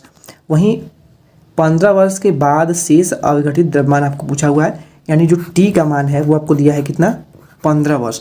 दोस्तों यहाँ पर आपको एक फार्मूला बताना चाहता हूँ मैं। n इक्वल टू होता है, n जो है यहाँ पे आपका ईयर निकलता है, तो n इक्वल टू एक फार्मूला होता है आपका t/t हाफ। ये आपका कैपिटल टी होता है और नीचे जो होता है वो स्मॉल टी होता है, तो टी हाफ यहाँ पे लिख देंगे। n equal to t/t half. तो इससे आप निकालेंगे यहाँ पर अर्धायु के द्रव्यमान का जो मान होगा वो निकल जाएगा। तो n इक्वल टू जब फार्मूला लगाएंगे तो t का जो वैल्यू है वो है 15। बहुत ही ध्यान से समझिएगा क्वेश्चन को, आपको 100% समझ में आएगा। यहाँ पे टी हाफ का मान, टी का मान हमने रख दिया 15 जो कि क्वेश्चन में दिया हुआ है। टी हाफ का मान 5 है तो 5 नीचे आप रख देंगे तो आपका वैल्यू आ जाएगा कितना, 3। 3 आपका आ गया। एन का मान क्या आ गया, एन का मान, तो एन इक्वल टू यहाँ पे 3 लिख लीजिए। एन इक्वल टू 3 आ चुका है। दोस्तों इसके बाद आपको क्या करना है, आपको 15 वर्ष के बाद अवघटित द्रव्यमान ज्ञात करने के लिए एक फार्मूला होता है, जो फार्मूला मैं आपको अभी बता रहा हूँ। फार्मूला होता है आपका n is equal to n0/2। ठीक है, n0/2।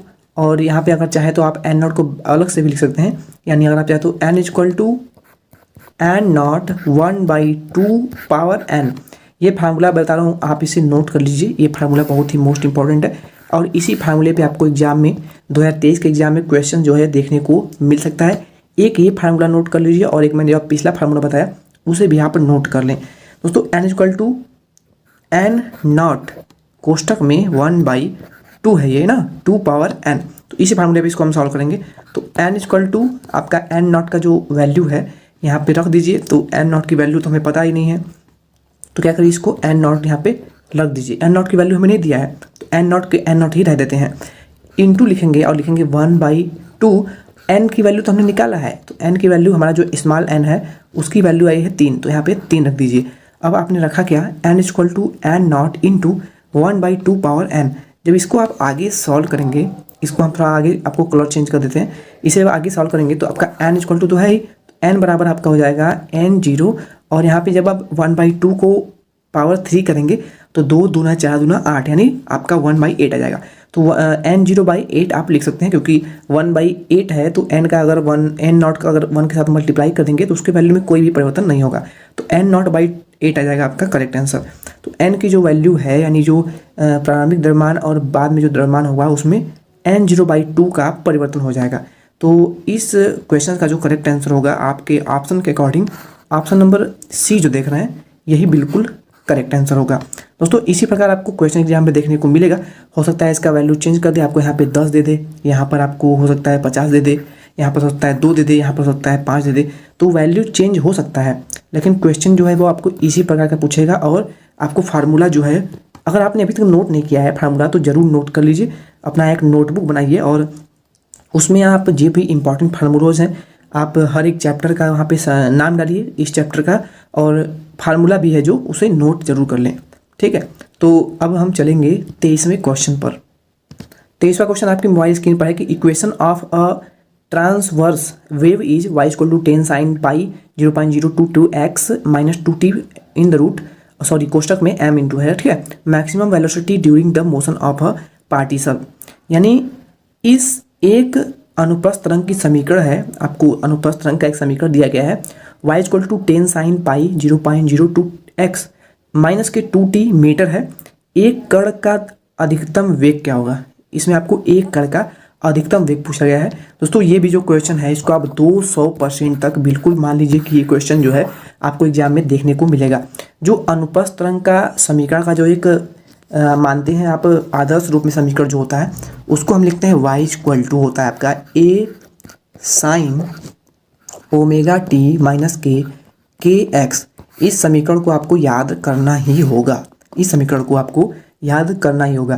दोस्तों अनुप्रस्थ तरंग का अगर आपको समीकरण पूछा जाए तो ये आपका एक इसका मेन रूप होता है समीकरण का। ठीक है, इसी रूप में इसको हम क्वेश्चन को लिख करके सॉल्व करते हैं। तो जब भी आपको क्वेश्चन कुछ इस प्रकार का दिखेगा ना, इस प्रकार का, तो आप उसका सबसे पहले तुलना करेंगे इस वाले समीकरण से, यानी y equal to a sine omega T minus K X. इससे आप तुलना करेंगे। तुलना करने पर क्या आपको मिलता है, आपको ए की वैल्यू यहाँ पे हम इसको इसके नीचे लिख देते हैं, Y equal to A sine और यहाँ पे आपका omega T minus K X, यहाँ पे आपका बीच में माइनस है, ठीक है। तो यहाँ पर आप देखेंगे तो यहाँ पे ए की जो वैल्यू है, यहाँ पर आप देखेंगे तो यहाँ पे जो ए की वैल्यू है वो कितना है, आप कहेंगे सर 10 है। ओमेगा टी की वैल्यू क्या है, तो यहाँ पे 0.02 है इंटू पाई है, तो ये आपकी ओमेगा टी की वैल्यू हो जाएगी। अब आप पूछेंगे सर के की वैल्यू क्या है, तो के की जो वैल्यू है वो आपका -2, ठीक है। तो इसी प्रकार आप जब इसे सॉल्व करेंगे आगे तो आपका हो जाएगा वाई इक्वल टू 10 साइन, हम इसे जो लिया है क्वेश्चन में ना इसी को लिख रहे हैं, ए यानी 10 है तो ए साइन।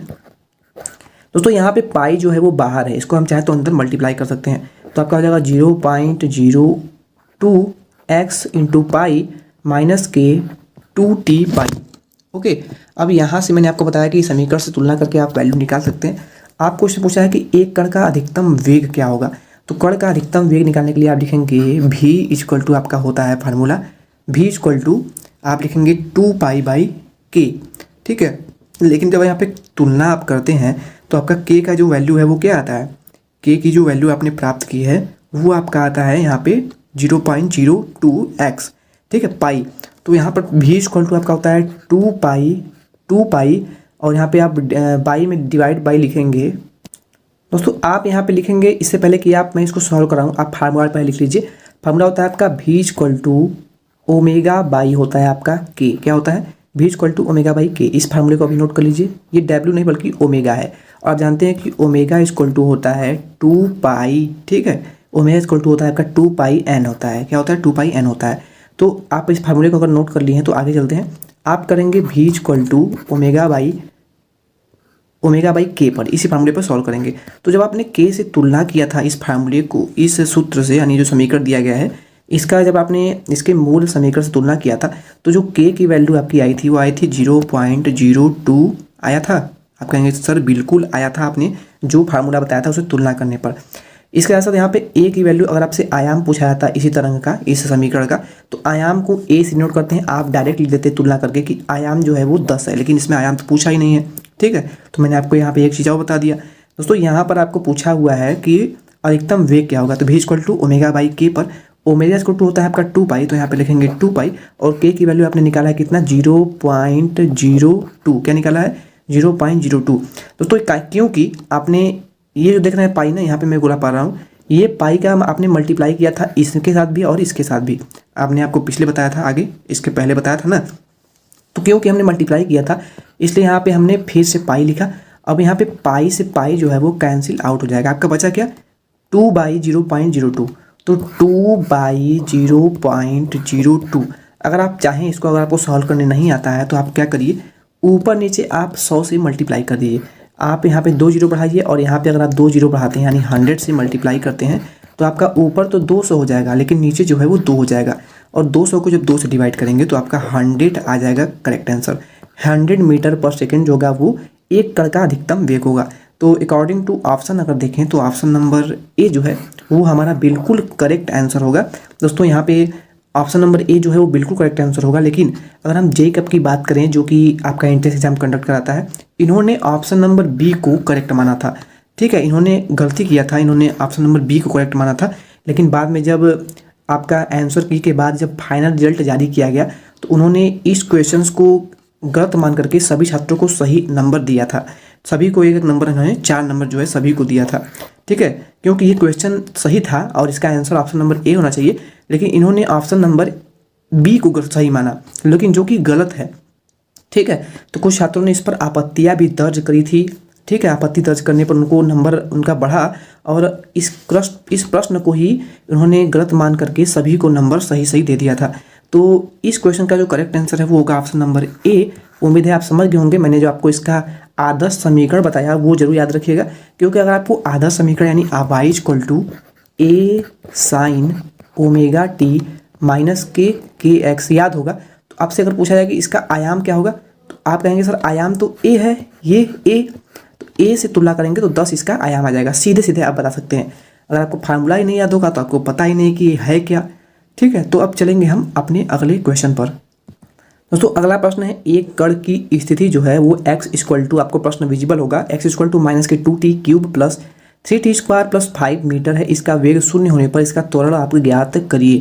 दोस्तों इस क्वेश्चन को सॉल्व करने का मैं आपको एक ट्रिक बताऊंगा, ना कि इसको आपको पूरा इसका सॉल्यूशन बताऊंगा, बल्कि आपको इसको ट्रिक से सॉल्व करने वाला हूँ। देखिए, अगर आपको दिया है x = -2t³ + 3t² + 5, ठीक है, तो आपको क्या करना है, सबसे पहले इस समीकरण को लिख लीजिए, x = -2t³ + k3t² + 5। आपको ये दिया है, आप कहेंगे सर बिल्कुल ये तो प्रश्न में ही दिया है। तो अब जब प्रश्न में दिया है तो आप क्यों परेशान है भैया, इसको आप करेंगे क्या, आपको क्या अवकलन करने आता है, आपको क्या डिफरेंशिएशन निकालने आता है। आप कहेंगे सर बिल्कुल हमने बहुत अच्छे से पढ़ा है अपने 12th क्लास में। तो क्या करिए, आप dx का, सॉरी यहाँ पे हमने t लिख दिया, आप इस dx का dt यानी t के सापेक्ष एक बार अवकलन करिए। जब इसका अवकलन करेंगे तो आपका होगा क्या, आपको अवकलन करना आता ही होगा। तो यहाँ पर आपका हो जाएगा 3 और 2 का मल्टीप्लाई हो जाएगा, तो ये आपका हो जाएगा -6t² + k6t। ये आपका हो जाएगा इसका अवकलन करने पर, ठीक है। ये हमने आपका एक बार अवकलन इसका किया है। जब इसका आप एक बार अवकलन करते हैं ना, तो जो भी वैल्यू आपका इस t के साथ मल्टीप्लाई के साथ आता है ना, वही इसका त्वरण यानी एक्सीलरेशन कहलाएगा, जो वेग शून्य होने पर होगा। तो आप समझ गए होंगे, उम्मीद है। आपको अगर कोई क्वेश्चन देता है तो आपको उसका एक बार डिफरेंशिएशन निकालना है यानी अवकलन करना है, और उसका जो भी वैल्यू आपका पहले एलिमेंट्स के साथ मल्टीप्लाई में आता है, वही आपका उसका एक्सीलरेशन हो जाएगा, यानी उसका त्वरण आपको ज्ञात करना है, तो वही त्वरण इसका हो जाएगा। तो आपने देखा कि -6 जो था वो मल्टीप्लाई के साथ था, तो -6 मीटर/सेकंड² इसका करेक्ट आंसर होगा। दोस्तों ये था शॉर्ट ट्रिक आपको इसको सॉल्व करने का। तो उम्मीद है कि बहुत से स्टूडेंट्स को अच्छे से समझ गए होंगे, ठीक है। तो अब हम चलेंगे अपने अगले क्वेश्चन पर। अगला प्रश्न है, एकांक लंबाई के माध्यम में तरंगों की संख्या क्या कहलाती है। Number of waves in a unit length of medium is called, ठीक है। क्वेश्चन है कि एकांक लंबाई के माध्यम में तरंगों की संख्या क्या कहलाती है। दोस्तों ध्यान दीजिएगा, एकांक लंबाई में माध्यम में तरंगों की संख्या जो कहलाती है, जिसको कि हम संख्या को n से भी डिनोट करते हैं, तो ये जो संख्या ना वो आपका तरंग संख्या यानी वेव नंबर कहलाती है। ऑप्शन नंबर सी जो है इसका बिल्कुल करेक्ट आंसर होगा। और आपको हमने एक चैप्टर कराने वाला हूँ, अभी चैप्टर हमने कराया नहीं है, उसका नाम है तरंग गति। और इस चैप्टर को बहुत ही ध्यान से पढ़िएगा, क्योंकि आपके 4 to 5 क्वेश्चन जो हैं वो इस चैप्टर से बनते हैं। तो तरंग गति, ठीक है, यानी वेव मोशन आपको मैं पढ़ाने वाला हूँ, तो उस चैप्टर को आप बहुत ध्यान से पढ़िएगा, और उम्मीद है कि आप हर एक क्लास को गंभीरता से ले रहे होंगे। तो अब हम चलेंगे अपने 26वें नंबर क्वेश्चन पर। दोस्तों अगला जो क्वेश्चन होगा वो आपका केमिस्ट्री का होगा, क्योंकि आपको हम बता दें डिफॉर्मेंसी इंडेक्स एग्जाम का जो एग्जाम पैटर्न है, यानी जो पेपर पैटर्न है, मैं आपको थोड़ा सा ये बता दूं। तो जो पेपर पैटर्न है उसमें आपके 25 जो क्वेश्चन है टोटल, तो उसमें आपके 100 क्वेश्चन पूछे जाते हैं, ये तो आप जानते होंगे, ठीक है। आपके टोटल जो क्वेश्चन है वो तो 100 क्वेश्चन पूछे जाते हैं, लेकिन इसमें 25 जो क्वेश्चन है वो आपके फिजिक्स यानी पी यहाँ पे लिख दे रहा हूँ, चलिए यहाँ पे फिजिक्स लिख देता हूँ, आपके फिजिक्स के आते हैं 25 क्वेश्चन। लेकिन इसके जो 25 क्वेश्चन और हैं वो आपके आते हैं केमिस्ट्री के, ठीक है। इसके बाद आपके बचते हैं 50 क्वेश्चन। तो ये जो फिजिक्स और केमिस्ट्री है वो तो E1 और E2 दोनों के लिए कॉमन है, लेकिन जो 50 क्वेश्चन आते हैं, अगर आप E2 हैं तो E2 ग्रुप के हैं तो मैथ के आपके 50 क्वेश्चन पूछे जाएंगे। किसके? मैथ के आपके 50 क्वेश्चन पूछे जाएंगे। लेकिन अगर आप E1 ग्रुप से अप्लाई किए हैं तो आपके बायो के 50 क्वेश्चन पूछे जाते हैं, ठीक है। तो ये होता है आपके क्वेश्चन का पेपर पैटर्न, ठीक है। तो थोड़ा सा हमने ये देख लिया है। निम्न में से कौन सा अभिकर्मक है जो कि RCHO, ये कौन से ग्रुप का आपको दर्शाता है, ये किस क्रियात्मक समूह को दर्शाता है, CHO जो ग्रुप है, तो ये आप हमें बताएंगे। निम्न में से कौन सा अभिकर्मक जो है वो RCHO को RCH2OH में परिवर्तित करता है। दोस्तों CHO जो है वो एल्डिहाइड क्रियात्मक समूह को दर्शाता है, लेकिन वहीं पे अगर हम बात करें OH किसको दर्शाता है, तो OH जो है जिस भी इसमें संरचना में, जिस भी तत्व के संरचना में आपको OH यानी यहाँ पे एल्कोहल ग्रुप इसे बोला जाता है, जो भी ऐड होता है OH उसे एल्कोहल ग्रुप बोलते हैं, ठीक है। इस OH ग्रुप वाले में होता क्या है, इस क्रियात्मक समूह में होता क्या है, जो भी आपका एलिमेंट बनता है, जैसे कि एल्केन, एल्किन, एल्काइन जो भी बनता है, तो इसके अंत में ऑल जुड़ा होता है। क्या जुड़ा होता है? ऑल जुड़ा होता है, ऑल, ठीक है। एल्केनॉल, ठीक है, मेथेनॉल, पेंटेनॉल, यानी ऑल जुड़ा होता है, तो वो आपके होते हैं आपके किसे, एल्कोहल ग्रुप के। तो ये चीज़ मैं आपको आगे पढ़ाने वाला हूँ केमिस्ट्री में। तो क्वेश्चन यही पूछता है कि ऐसा कौन सा अभिकर्मक है जो कि एल्डिहाइड क्रियात्मक समूह को CH2OH यानी एल्कोहलिक ग्रुप पे परिवर्तित करता है। तो इसमें जो दोस्तों आपका है पहला ऑप्शन वो है हाइड्रोजन और यहाँ पे है PD। ओके, दूसरा ऑप्शन दे रहा है LiAlH4 लिथियम एल्यूमिनियम हाइड्रो, ठीक है। तो सी ऑप्शन दिया है कि आपका NaBH4 और ऑप्शन नंबर डी में दिया है आपका ऑल ऑफ दीज। तो दोस्तों यहाँ पे अगर हम बात करें कि एल्डिहाइड के ऐसा कौन सा समूह है जो कि CH2OH में परिवर्तित कर देता है यानी एल्कोहल में परिवर्तित कर देता है, तो इसमें चारों ही ऑप्शन सही होंगे, यानी ये भी बदलता है, ये भी बदलता है और ये भी बदलता है। यानी यहाँ पे अगर करेक्ट ऑप्शन लगाना हुआ तो हम करेक्ट ऑप्शन लगाएंगे ऑप्शन नंबर डी को, यानी ऑल ऑफ दीज है सभी, ठीक है। तो याद रखिएगा कि अगर आपको CH2 के साथ में इसकी रिएक्शन करा जाए या फिर इसकी रिएक्शन करा जाए या फिर इसकी उपस्थिति में रिएक्शन करा जाए या फिर यहाँ पर इसको ले लिया जाए तो आपका ये एल्कोहल में परिवर्तित कर सकता है, ठीक है। तो ये आपको याद रखना है, ये क्वेश्चन काफ़ी बार पूछा जाता है एग्जाम में। तो अब हम चलेंगे अपने अगले क्वेश्चन पर। इस क्वेश्चन का करेक्ट आंसर जो है वो होगा ऑप्शन नंबर डी। अगला प्रश्न आपका आ चुका है 27 नंबर क्वेश्चन की अधिकतम द्विध्रुव आघूर्ण वाला विलायक कौन सा है? The solvent with highest dipole moment is. तो हाईएस्ट डाइपोल मोमेंट वाला जो एलिमेंट्स में बताना है आपको है अधिकतम द्विध्रुव आघूर्ण वाला। तो आपको बता दें कि इसमें जो करेक्ट आंसर आपका है ना वो होगा H2 यानी जल। दोस्तों H2 ही क्यों होगा? देखिए हाइड्रोजन और ऑक्सीजन ये दोनों ऑप्शन आपस में मिलकर दो संबंधी एक के अनुपात में हाइड्रोजन और ऑक्सीजन मिल करके आपके जल का निर्माण करते हैं, ये आप जानते होंगे, ठीक है। जल का निर्माण करते हैं हाइड्रोजन और ऑक्सीजन दो संबंधी एक के अनुपात में। तो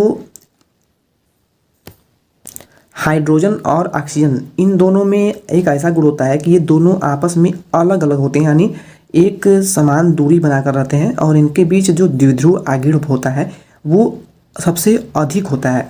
इसीलिए अगर इस ऑप्शन की बात करें यानी इन चारों ऑप्शन की बात करें तो इनमें तो H2O होगा, लेकिन अगर आपको अगर बात करें तो NH3 जो है ये भी एक बहुत ही उच्च द्विध्रुव आघूर्ण वाला विलायक है NH3, ठीक है। इसके अलावा भी बहुत सारे विलायक है जो कि हाईएस्ट डाइपोल मोमेंट रखते हैं। तो यहाँ पर इस क्वेश्चन के अकॉर्डिंग देखें तो ऑप्शन नंबर बी होगा इसका करेक्ट आंसर, ठीक है। और आगे हम और भी जो इंपॉर्टेंट क्वेश्चन होंगे इससे रिलेटेड वो कराते रहेंगे। 28 number question is 2.3 gram C2H5OH यानी एथिल एल्कोहल का ये फार्मूला होता है। मोल वेट जो है इसका वो 46 है। Is dissolved in 500 ml water. Normality of the solution is 2.3 gram C2H5OH का अणुभार जो है वो 46 यानी 46 है और इसको 500 मिलीलीटर जल में विलय किया जाता है, यह किया गया है। प्राप्त विलयन की नॉर्मलता आपको ज्ञात करना है। दोस्तों नॉर्मलता यहाँ पे मैं आपको लिख देता हूँ थोड़ा सा ताकि आपको क्लियर हो जाए। देखिए पहला आपका होता है मोलरता, विलयन की मोलरता। दूसरा होता है नॉर्मलता, नॉर्मलता याद रखिएगा। मोलरता एक होता है नॉर्मलता और आपका तुल्यांकी भार होता है, अणु भार होता है। तो इन सभी 3-4 टॉपिक जो है ना इनसे आपको 1 से 2 क्वेश्चन जो है वो एग्ज़ाम में 100% देखने को मिलेगा, इसको आप जान जाइएगा। और इस पर मैं आपको क्वेश्चन आगे कराने भी वाला हूँ। तो यहाँ पर हम नॉर्मलता कैसे ज्ञात करते हैं वो सीखेंगे, क्योंकि वीडियो काफ़ी लंबी हो जाएगी। तो नॉर्मलता यहाँ पे हम सीखेंगे और आने वाली जो थ्योरी की क्लास होने वाली है उसमें हम आपको मोलरता, तुल्यांकी भार या फिर अणु भार कैसे निकालते हैं उन सभी को डिटेल में बताएंगे। यहाँ पर हम इस क्वेश्चन को सॉल्व करेंगे। तो आपको ज्ञात करना है प्राप्त विलयन की नॉर्मलता। तो नॉर्मलता का मैं आपको एक फार्मूला बता रहा हूँ, वो आप नोट कर लीजिए ताकि आपको क्वेश्चन सॉल्व करने में प्रॉब्लम ना हो। नॉर्मलता बराबर होता है किसी विलयन, यहाँ पे आप विलयन लिख लीजिएगा, विलयन की नॉर्मलता बराबर होता है विलयन का भार, यहाँ पे आप लिख लीजिएगा भार किसका? विलयन का भार। ओके, विलयन का भार बाई विलयन का अणु भार। यहाँ पे अणु भार की जगह हम यहाँ पे m लिख देते हैं। स्मॉल m से आप जान लीजिए कि जो स्मॉल m है इसको हम अणु भार से डिनोट करते हैं, अणु भार को जो है स्मॉल m से डिनोट करते हैं। विलयन का भार हो जाएगा बटा में विलयन का अणु भार इंटू विलयन का आयतन जो कि आपका लीटर में होना चाहिए और इंटू यहाँ पर करेंगे आप 1000। 1000 क्यों करेंगे? क्योंकि आयतन जो है वो लीटर में पूछा गया है, क्योंकि यहाँ पर आयतन जो है वो दिया है ml में, इसीलिए हम ऊपर यहाँ पे 1000 से पहले ही मल्टीप्लाई कर देंगे। तो ये आपका हो गया फार्मूला। फार्मूले को जल्दी से नोट कर लीजिए, ठीक है। इस फार्मूले को आप जल्दी से नोट कर लीजिए। तो चलिए आप क्वेश्चन को सॉल्व करते हैं। देखिए हमें याद करना है यहाँ पे नॉर्मलता, तो यहाँ पे हम n से लिख देते हैं। क्या हम यहाँ पे लंबा से लिखेंगे तो n इक्वल टू हमने बताया विलयन का भार, तो विलयन का भार कितना है आप कहेंगे सर 2.3। यहाँ पे एक चीज़ और जान लीजिए दोस्तों, यहाँ पे अणु भार, अणुभार जो है वो दिया है कितना, 46। कितना दिया है, आप कहेंगे सर दिया है 46। लेकिन बहुत से क्वेश्चन ऐसे पूछ लिए जाते हैं जिनमें आपको अणुभार नहीं दिया होता। तो अणुभार क्या आपको ज्ञात करना आता है? देखिए, अगर आपको अणुभार ज्ञात करना नहीं आता है तो थोड़ा सा यहाँ पे देख लीजिए, क्योंकि बहुत ही इंपॉर्टेंट है। हम निकालते हैं C2H5OH का अणुभार। तो C2H5OH का अणुभार निकालने के लिए C यानी आपका है कार्बन, पहला जो एलिमेंट है यहाँ पे C यानी कार्बन, तो C2 है। तो यहाँ पे हम क्या करेंगे, C यानी कार्बन, कार्बन का परमाणु भार कितना होता है? आप कहेंगे sir hydrogen, helium, lithium, barium, boron, carbon. Carbon की जो परमाणु क्रमांक है वो 6 है और इसका परमाणु भार जो है वो 12 होता है। तो यहाँ पे आप लिखेंगे 12 और 12 इंटू लिखेंगे 2, क्योंकि C2 है तो जो भी इसके 2 में या फिर H5 है तो जो इसके घात के नीचे होता है उसको हम मल्टीप्लाई करते हैं, फिर लगाएंगे हम प्लस। इसके बाद आपका है H यानी हाइड्रोजन, हाइड्रोजन का परमाणु भार कितना होता है? आप कहेंगे सर 1 होता है। तो यहाँ पे हम लिखेंगे 1 इंटू लिखेंगे 5, क्योंकि H5 है, प्लस में लिखेंगे O, ऑक्सीजन का परमाणु भार कितना होता है? आप कहेंगे सर इसका परमाणु क्रमांक तो 8 होता है, लेकिन ऑक्सीजन का परमाणु भार 16 होता है। तो यहाँ पे हमने 16 लिख दिया, क्योंकि O सिंगल है इसलिए हम 16 लिख देते हैं। प्लस में H यानी आपका हाइड्रोजन फिर से आ जाता है, तो यहाँ पे 1 लिख देंगे। ओके, अब इस सभी को आप ऐड कर लीजिए। क्या कर लीजिए? ऐड कर लीजिए। तो ऐड करते हैं, 12 और 2 का मल्टीप्लाई करेंगे तो आपका आ जाएगा 24, और प्लस में आपका 5 और 1 का मल्टीप्लाई करेंगे तो 5 आ जाएगा, और प्लस में यहाँ पे 16 और यहाँ पे प्लस 1 तो आपका है ही। अब इसको आप ऐड करिए तो 24 और जब 16 को ऐड करेंगे तो 24, 36, 10, 40 आपका हो जाएगा 40, और इस 5 और 1 को ऐड करेंगे तो आपका हो जाएगा 6, यानी यहाँ पे 30, 24, 36, 10, 40, 40 और 6 को ऐड करेंगे तो आपका टोटल आ जाएगा कितना? 46। तो इस प्रकार आप किसी भी यौगिक का अणुभार ज्ञात कर सकते हैं। उम्मीद है आपको क्लियर हो गया होगा। यहाँ पे हम आपको एक और यौगिक का अणुभार निकालना सिखा देते हैं, जो कि एग्जाम में बार बार पूछा जाता है। कौन सा? H2 यानी जल का। बहुत बार रिपीटेड है क्वेश्चन, मोस्ट इंपॉर्टेंट जान जाइए, मोस्ट इंपॉर्टेंट। H2O का अणुभार ज्ञात करिए। तो कैसे ज्ञात करेंगे? आप कहेंगे सर H2H, इसका परमाणु भार कितना होता है? तो आप कहेंगे 1, और इसके 2 मल्टीप्लाई तो 2 मल्टीप्लाई कर दीजिए, प्लस ऑक्सीजन का कितना होता है? तो आपने अभी निकाला था, इसका परमाणु क्रमांक कहेंगे सर इसका परमाणु क्रमांक तो 8 होता है और भार इसका 16 होता है, तो 16 यहाँ पे लिख दीजिए। अब 16 और 2 ऐड करेंगे कितना होगा? 18। तो H2O का अणुभार कितना होता है? आप कहेंगे सर 18। तो ये याद रखिएगा, बिल्कुल याद रखिएगा। ओके, तो इस अकॉर्डिंग अब इसको हम सॉल्व कर लेते हैं। तो n हमने मान रखा था 2.3 बाई में विलयन का भार हो गया, बाई विलयन का अणुभार 2.3 बाई विलयन का भार कितना है? तो 2.3 है, विलयन का अणुभार कितना है? 46 है, इंटू विलयन का अणुभार 46 लिख दिया हमने। अब हमने बताया कि विलयन का जो आयतन है जो कि 500 ml दिया है, तो वो लीटर में लिख देंगे, तो 500 लिख देंगे, और लीटर में चेंज करने के लिए हम इसे 1000 से डिवाइड करते हैं। लेकिन जब हम इसे नीचे 1000 से डिवाइड करेंगे तो ये ऊपर चला जाएगा, इसलिए हम इसको ऊपर लिख देते हैं। तो यहाँ पे हम 1000 लिख देते हैं। अब दोस्तों इसके बाद तो आपको सॉल्व करना आता ही है, गुणा भाग करना आता ही है। तो अब 2 जीरो से 2 जीरो यहाँ पे कैंसिल आउट कर दीजिए, 5 से इसको काट दीजिए तो 2 आएगा, 2 से इसको काट दीजिए तो आपका आएगा 23, क्योंकि यहाँ पे 2.3 है और यहाँ पे 23 है। तो इसको जब आप 23 को 2.3 को 23 से डिवाइड करेंगे तो आपका आएगा 0.1। तो 0.n जो है वही होगी आपकी इस विलयन की नार्मलता। तो उम्मीद है कि आपको ये जो क्वेश्चन मैंने बताया ये बहुत ही अच्छे से क्लियर हो गया होगा।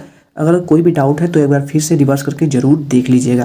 दोस्तों ध्यान दीजिएगा, इस टाइप का क्वेश्चन आपको एग्जाम में 200% नहीं 500% मान के चलिए आपको देखने को मिलेगा।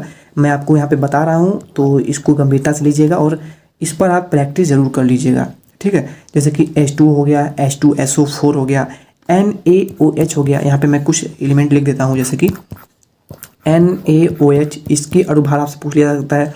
ये क्वेश्चन तो इंपॉर्टेंट है ही, बहुत ही ज़्यादा इंपॉर्टेंट है। यहाँ पे H2SO4 हो जाएगा, CH3COOH हो जाएगा।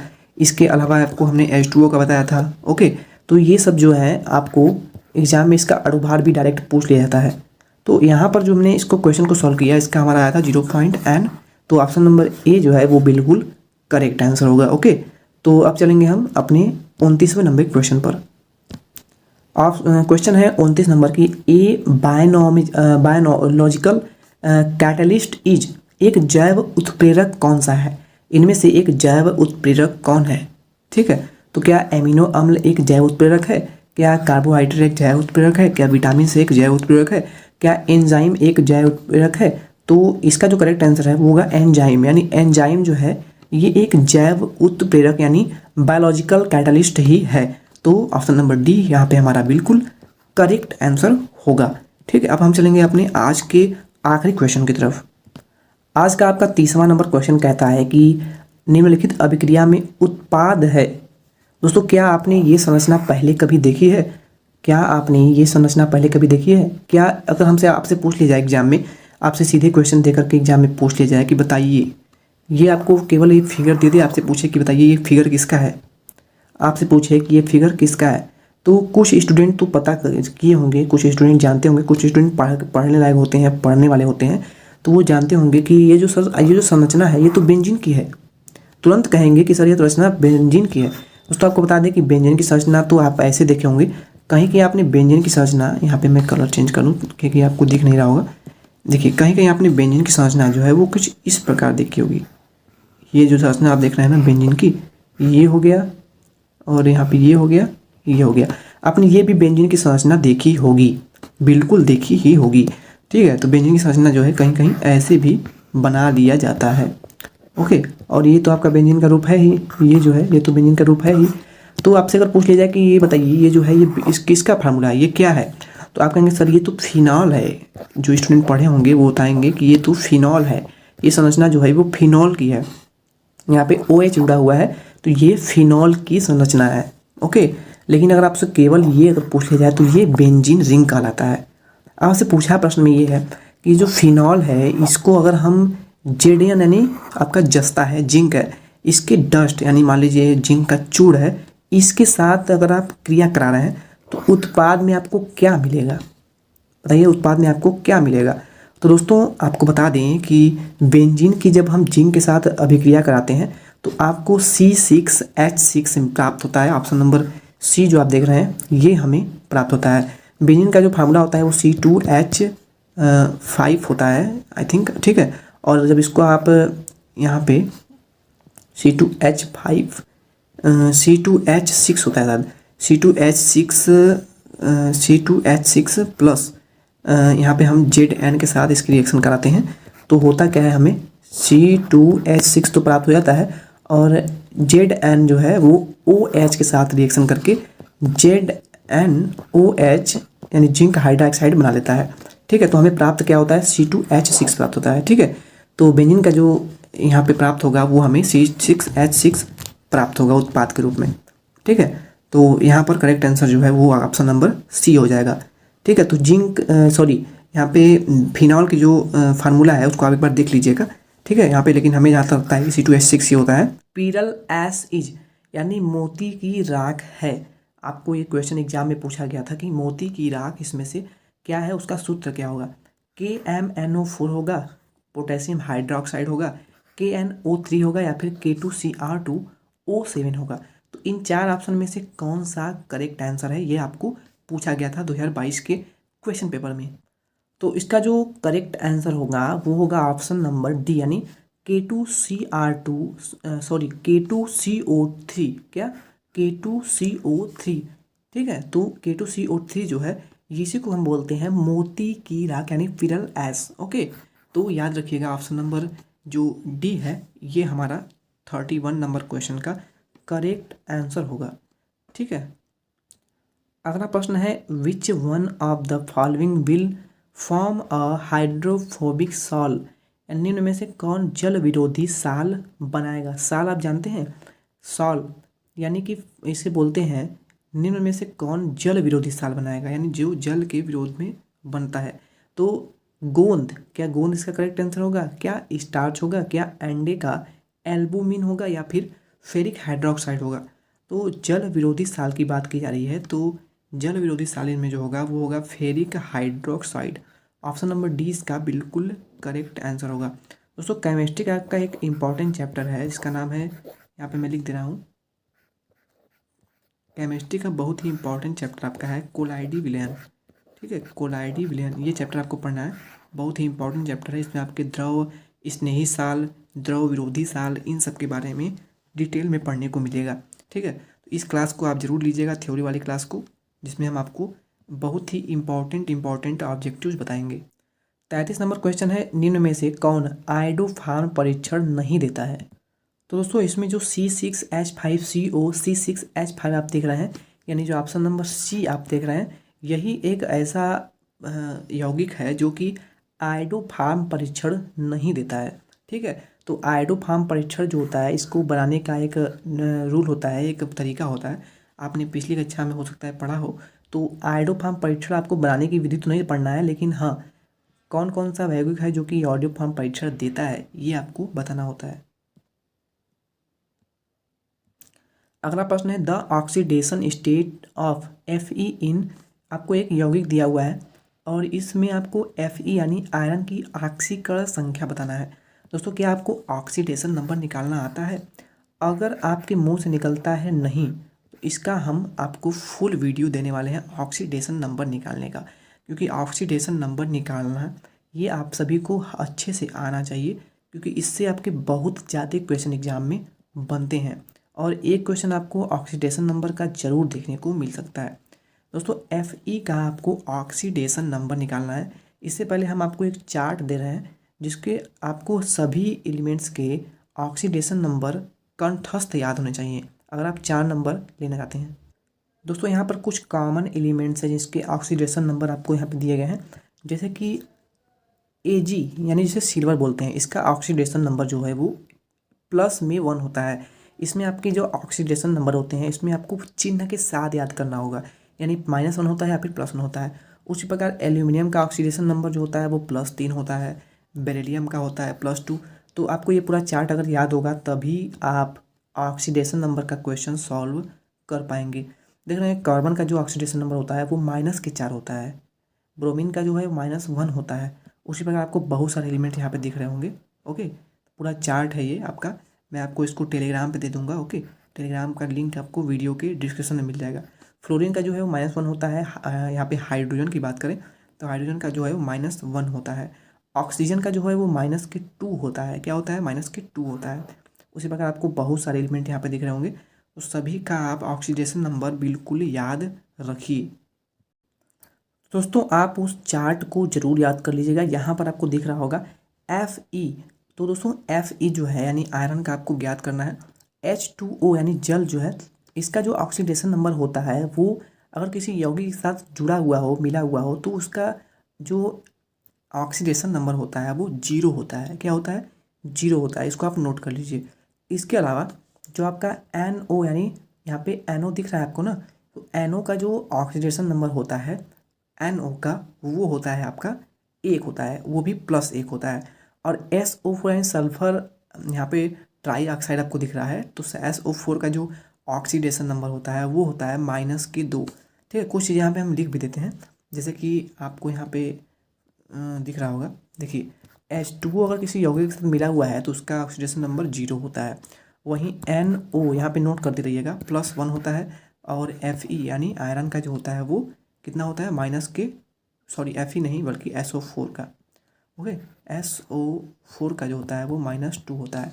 तो सेम इसी ट्रिक पे भी हम सॉल्व करेंगे। तो चलिए सॉल्व करते हैं।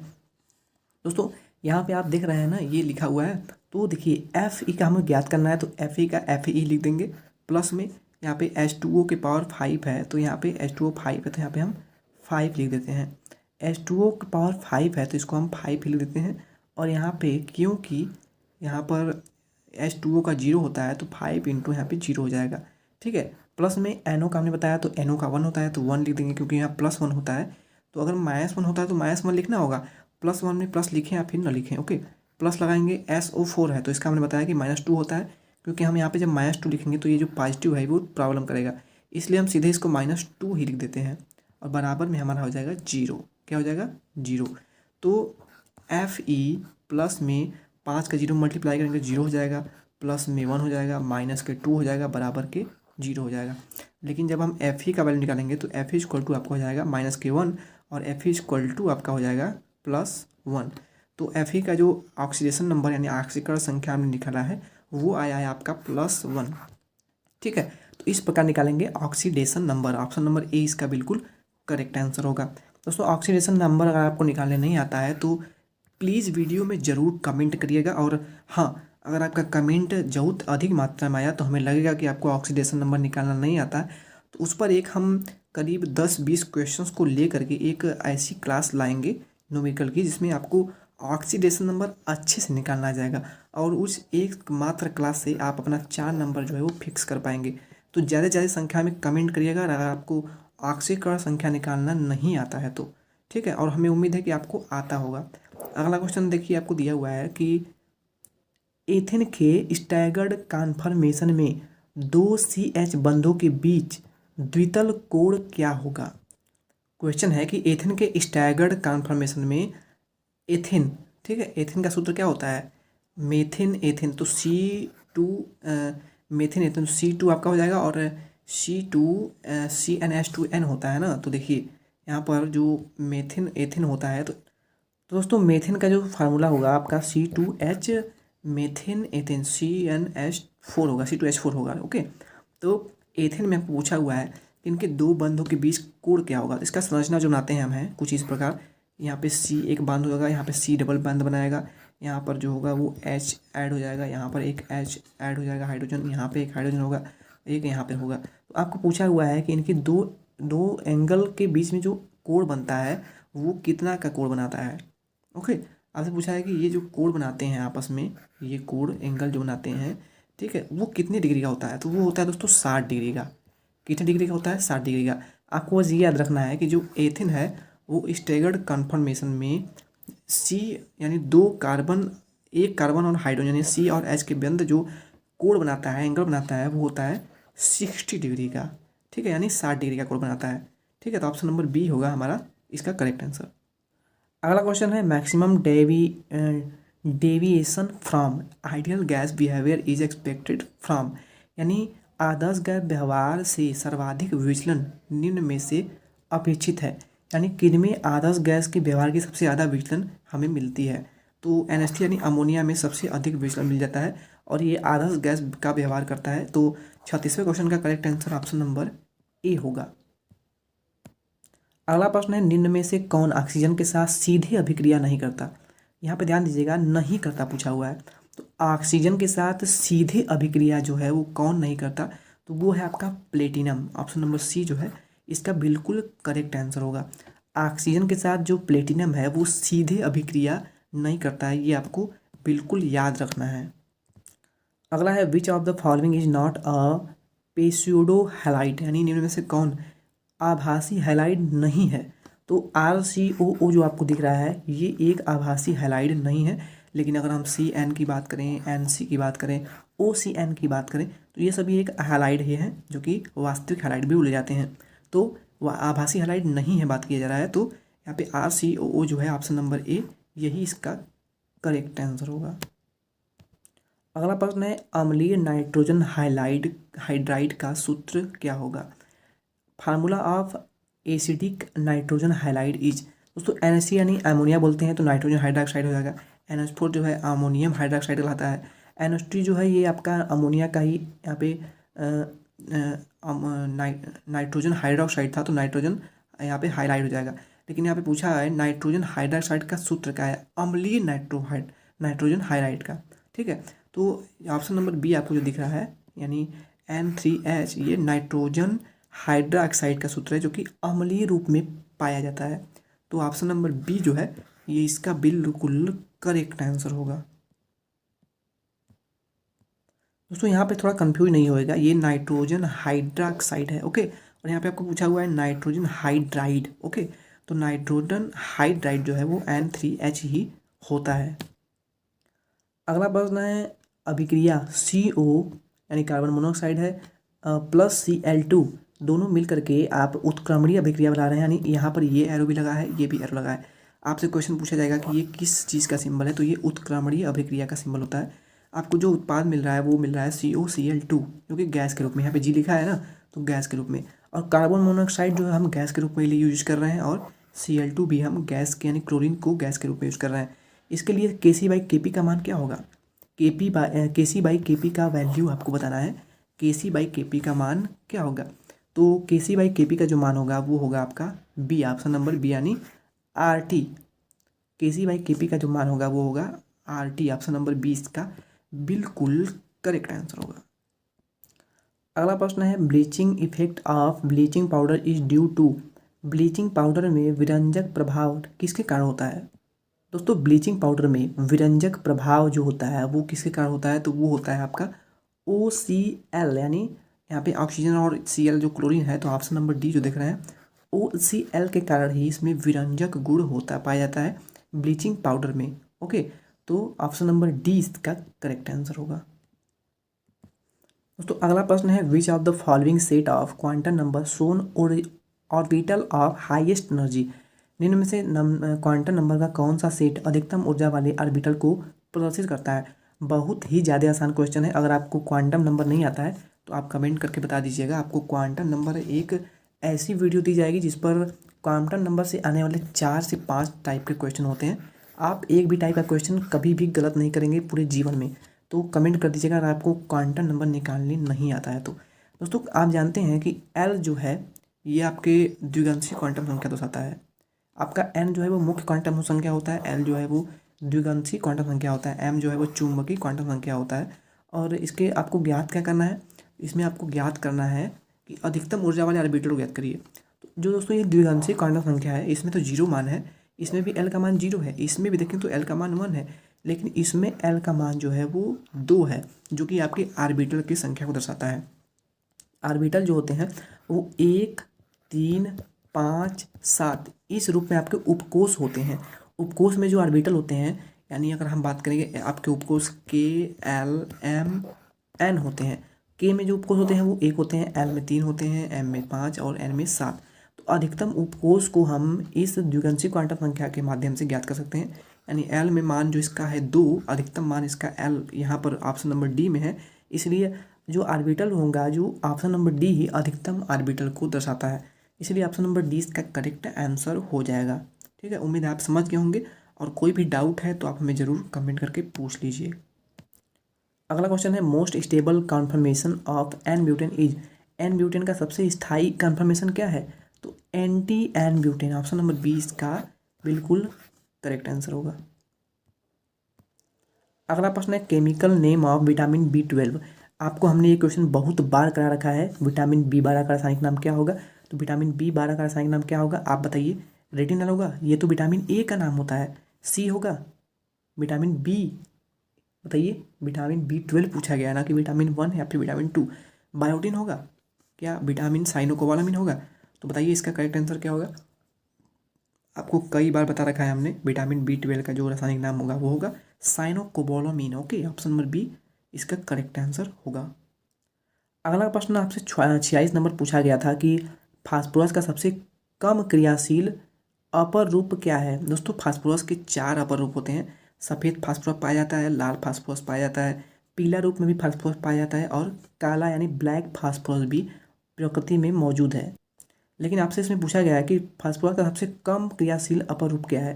तो जो काला फास्फोरस होता है ये बहुत ही कम क्रियाशील वाला होता है, इसलिए इसका उपयोग भी बहुत कम करते हैं। आपने माचिस देखा होगा, जब भी आपने माचिस देखा होगा तो इसमें हम काले फास्फोरस का ही ज़्यादातर यूज करते हैं।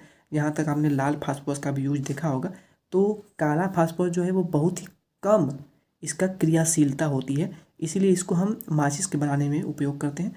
और इसके बाद आप लाल फास्फोरस को लिख सकते हैं क्योंकि ये भी कम क्रियाशील भी होता है, लेकिन काले यानी ब्लैक फास्फोरस से थोड़ा अधिक क्रियाशील होता है, इसलिए इनका हम माचिस के उपयोग में बनाने में करते हैं। अगला प्रश्न है एल्यूमिनियम कास्टिक सोडा के साथ अभिक्रिया करके क्या बनाता है? Aluminium react with caustic soda to form. Aluminium जो है, एल्यूमिनियम वो अभिक्रिया करता है किसके साथ? कास्टिक सोडा यानी NaOH के साथ। सोडियम हाइड्रोक्साइड को कास्टिक सोडा ही बोलते हैं। तो एल्यूमिनियम जब NaOH के साथ अभिक्रिया करता है तो आपका जो बनता है वो बनता है सोडियम मेटा एल्यूमिनेट, यानी Al का ट्वाइस, यानी सोडियम मेटा एल्यूमिनेट का निर्माण बनता है, और साथ में आपका ऑक्सीजन भी मुक्त होता है। तो यहाँ पर सोडियम मेटा एल्यूमिनेट यानी ऑप्शन नंबर सी जो दिख रहे हैं आप, यही इसका करेक्ट आंसर होगा। दोस्तों आपको रिएक्शन को करना तो आता ही होगा क्योंकि आपने 12th करा हुआ है, तो आपको ये सब चीज़ें आनी चाहिए।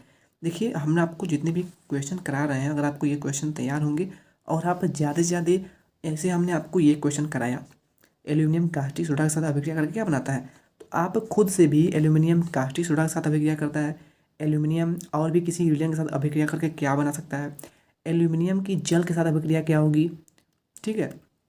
ये सब चीज़ें आप अपने से भी खोजने का प्रयास जरूर करिएगा। Haemoglobin is a coordination compound having material atom. Haemoglobin एक सहसंयोजक यौगिक है जिसमें धातु उपस्थित है। हीमोग्लोबिन में कौन सा धातु उपस्थित होता है? हालांकि ये बायोलॉजी का भी क्वेश्चन हो सकता है, लेकिन आपको इसको केमिस्ट्री में पूछा गया है कि हीमोग्लोबिन एक सहसंयोजक यौगिक है जिसमें कौन धातु उपस्थित होती है सबसे अधिक मात्रा में, तो आयरन उपस्थित होती है। ये क्वेश्चन मैंने आपको पिछली क्लास में भी करा रखा था। अगला क्वेश्चन है PCl5 में पी का संकर यानी हाइब्रिडाइजेशन क्या है? Hybridisation of P in PCl5। PCl5 में पी का संकर आपको बताना है, तो PCl5 में पी का जो संकर होगा वो होगा sp3d संकरण। यानी जब एक s ब्लॉक का ऑर्बिटल और 3 p कक्षक और एक d ऑर्बिटल मिलकर के संकरण करते हैं यानी डिहाइब्रिडाइजेशन करते हैं, तो PCl5 का निर्माण होता है। ओके, तो ये क्वेश्चन याद रखिएगा, बहुत ही इंपॉर्टेंट क्वेश्चन है। और ये क्वेश्चन जो है वो आपके इंटरमीडिएट के क्लास में भी बहुत ही इंपॉर्टेंट क्वेश्चन कहा जाता था। तो ये क्वेश्चन क्योंकि बोर्ड एग्जाम में भी बहुत बार पूछा गया है, ये जो सेम क्वेश्चन, ठीक है, तो इसको याद रखिएगा। PCl5 में पी का अगर संकरण पूछा जाए तो sp3 इंटू डी होता है। ओके, sp3d संकरण जो है ये हमारा बिल्कुल ऑप्शन नंबर बी इसका करेक्ट आंसर होगा। दोस्तों आज की इस वीडियो का आखिरी प्रश्न हमारा होगा, विच one of the following methyl borane does not exist. यानी निम्न में से कौन सा मेथिल बोरेन अस्तित्व में है ही नहीं। ओके, बस उसको इसका फार्मूला लिखा गया है, अस्तित्व में नहीं है। तो क्या ये ऑप्शन नंबर ए होगा, बी होगा, सी होगा या फिर डी होगा? तो निम्न में से कौन सा मेथिल बोरेन का अस्तित्व जो है जीवन में नहीं है, तो प्रकृति में है ही नहीं, तो वो इसका करेक्ट आंसर होगा ऑप्शन नंबर बी यानी B2HCH3 का 5। ठीक है, तो ऑप्शन नंबर डी इसका बिल्कुल करेक्ट आंसर होगा। तो दोस्तों फाइनली ये था हमारी आज की इस वीडियो का आखिरी प्रश्न, और हमने 2022 का क्वेश्चन पेपर में 50 क्वेश्चन जो कि फिजिक्स और केमिस्ट्री के थे कंप्लीट सॉल्व कर लिया है। आगे की क्लास में हम मैथमेटिक्स के क्वेश्चन को सॉल्व करेंगे और बायोलॉजी के भी प्रश्न को सॉल्व आपको कराने वाले हैं, जो कि 2022 का क्वेश्चन पेपर में पूछा गया प्रश्न होगा। तो आप इन 3 क्लासों को, यानी जो कि हमने 3 क्लास में आपको टोटल 50 क्वेश्चन फिजिक्स केमिस्ट्री और आपके बायोलॉजी के इसमें सॉल्व कराए हैं, उसको आप ज़रूर अच्छे से रिवीजन कर लीजिएगा। और उससे मिलते जुलते क्वेश्चन भी अगर आपके पास 12th की आपकी बुक हो केमिस्ट्री की या फिर मैथमेटिक्स फिजिक्स की, ठीक है, तो उससे आप ऑब्जेक्टिव क्वेश्चन भी देख करके प्रिपरेशन करते रहें। जो भी इससे मिलता जुलता क्वेश्चन हो, आप चाहे तो इसका स्क्रीनशॉट भी ले सकते हैं, और अगर आप पेन और कॉपी लेकर के उसका नोट्स बना रहे हैं प्रॉपरली, तो आप बहुत अच्छा प्रिपरेशन कर रहे हैं। तो मिलते हैं नेक्स्ट क्लास में, तब तक के लिए जय हिंद, धन्यवाद।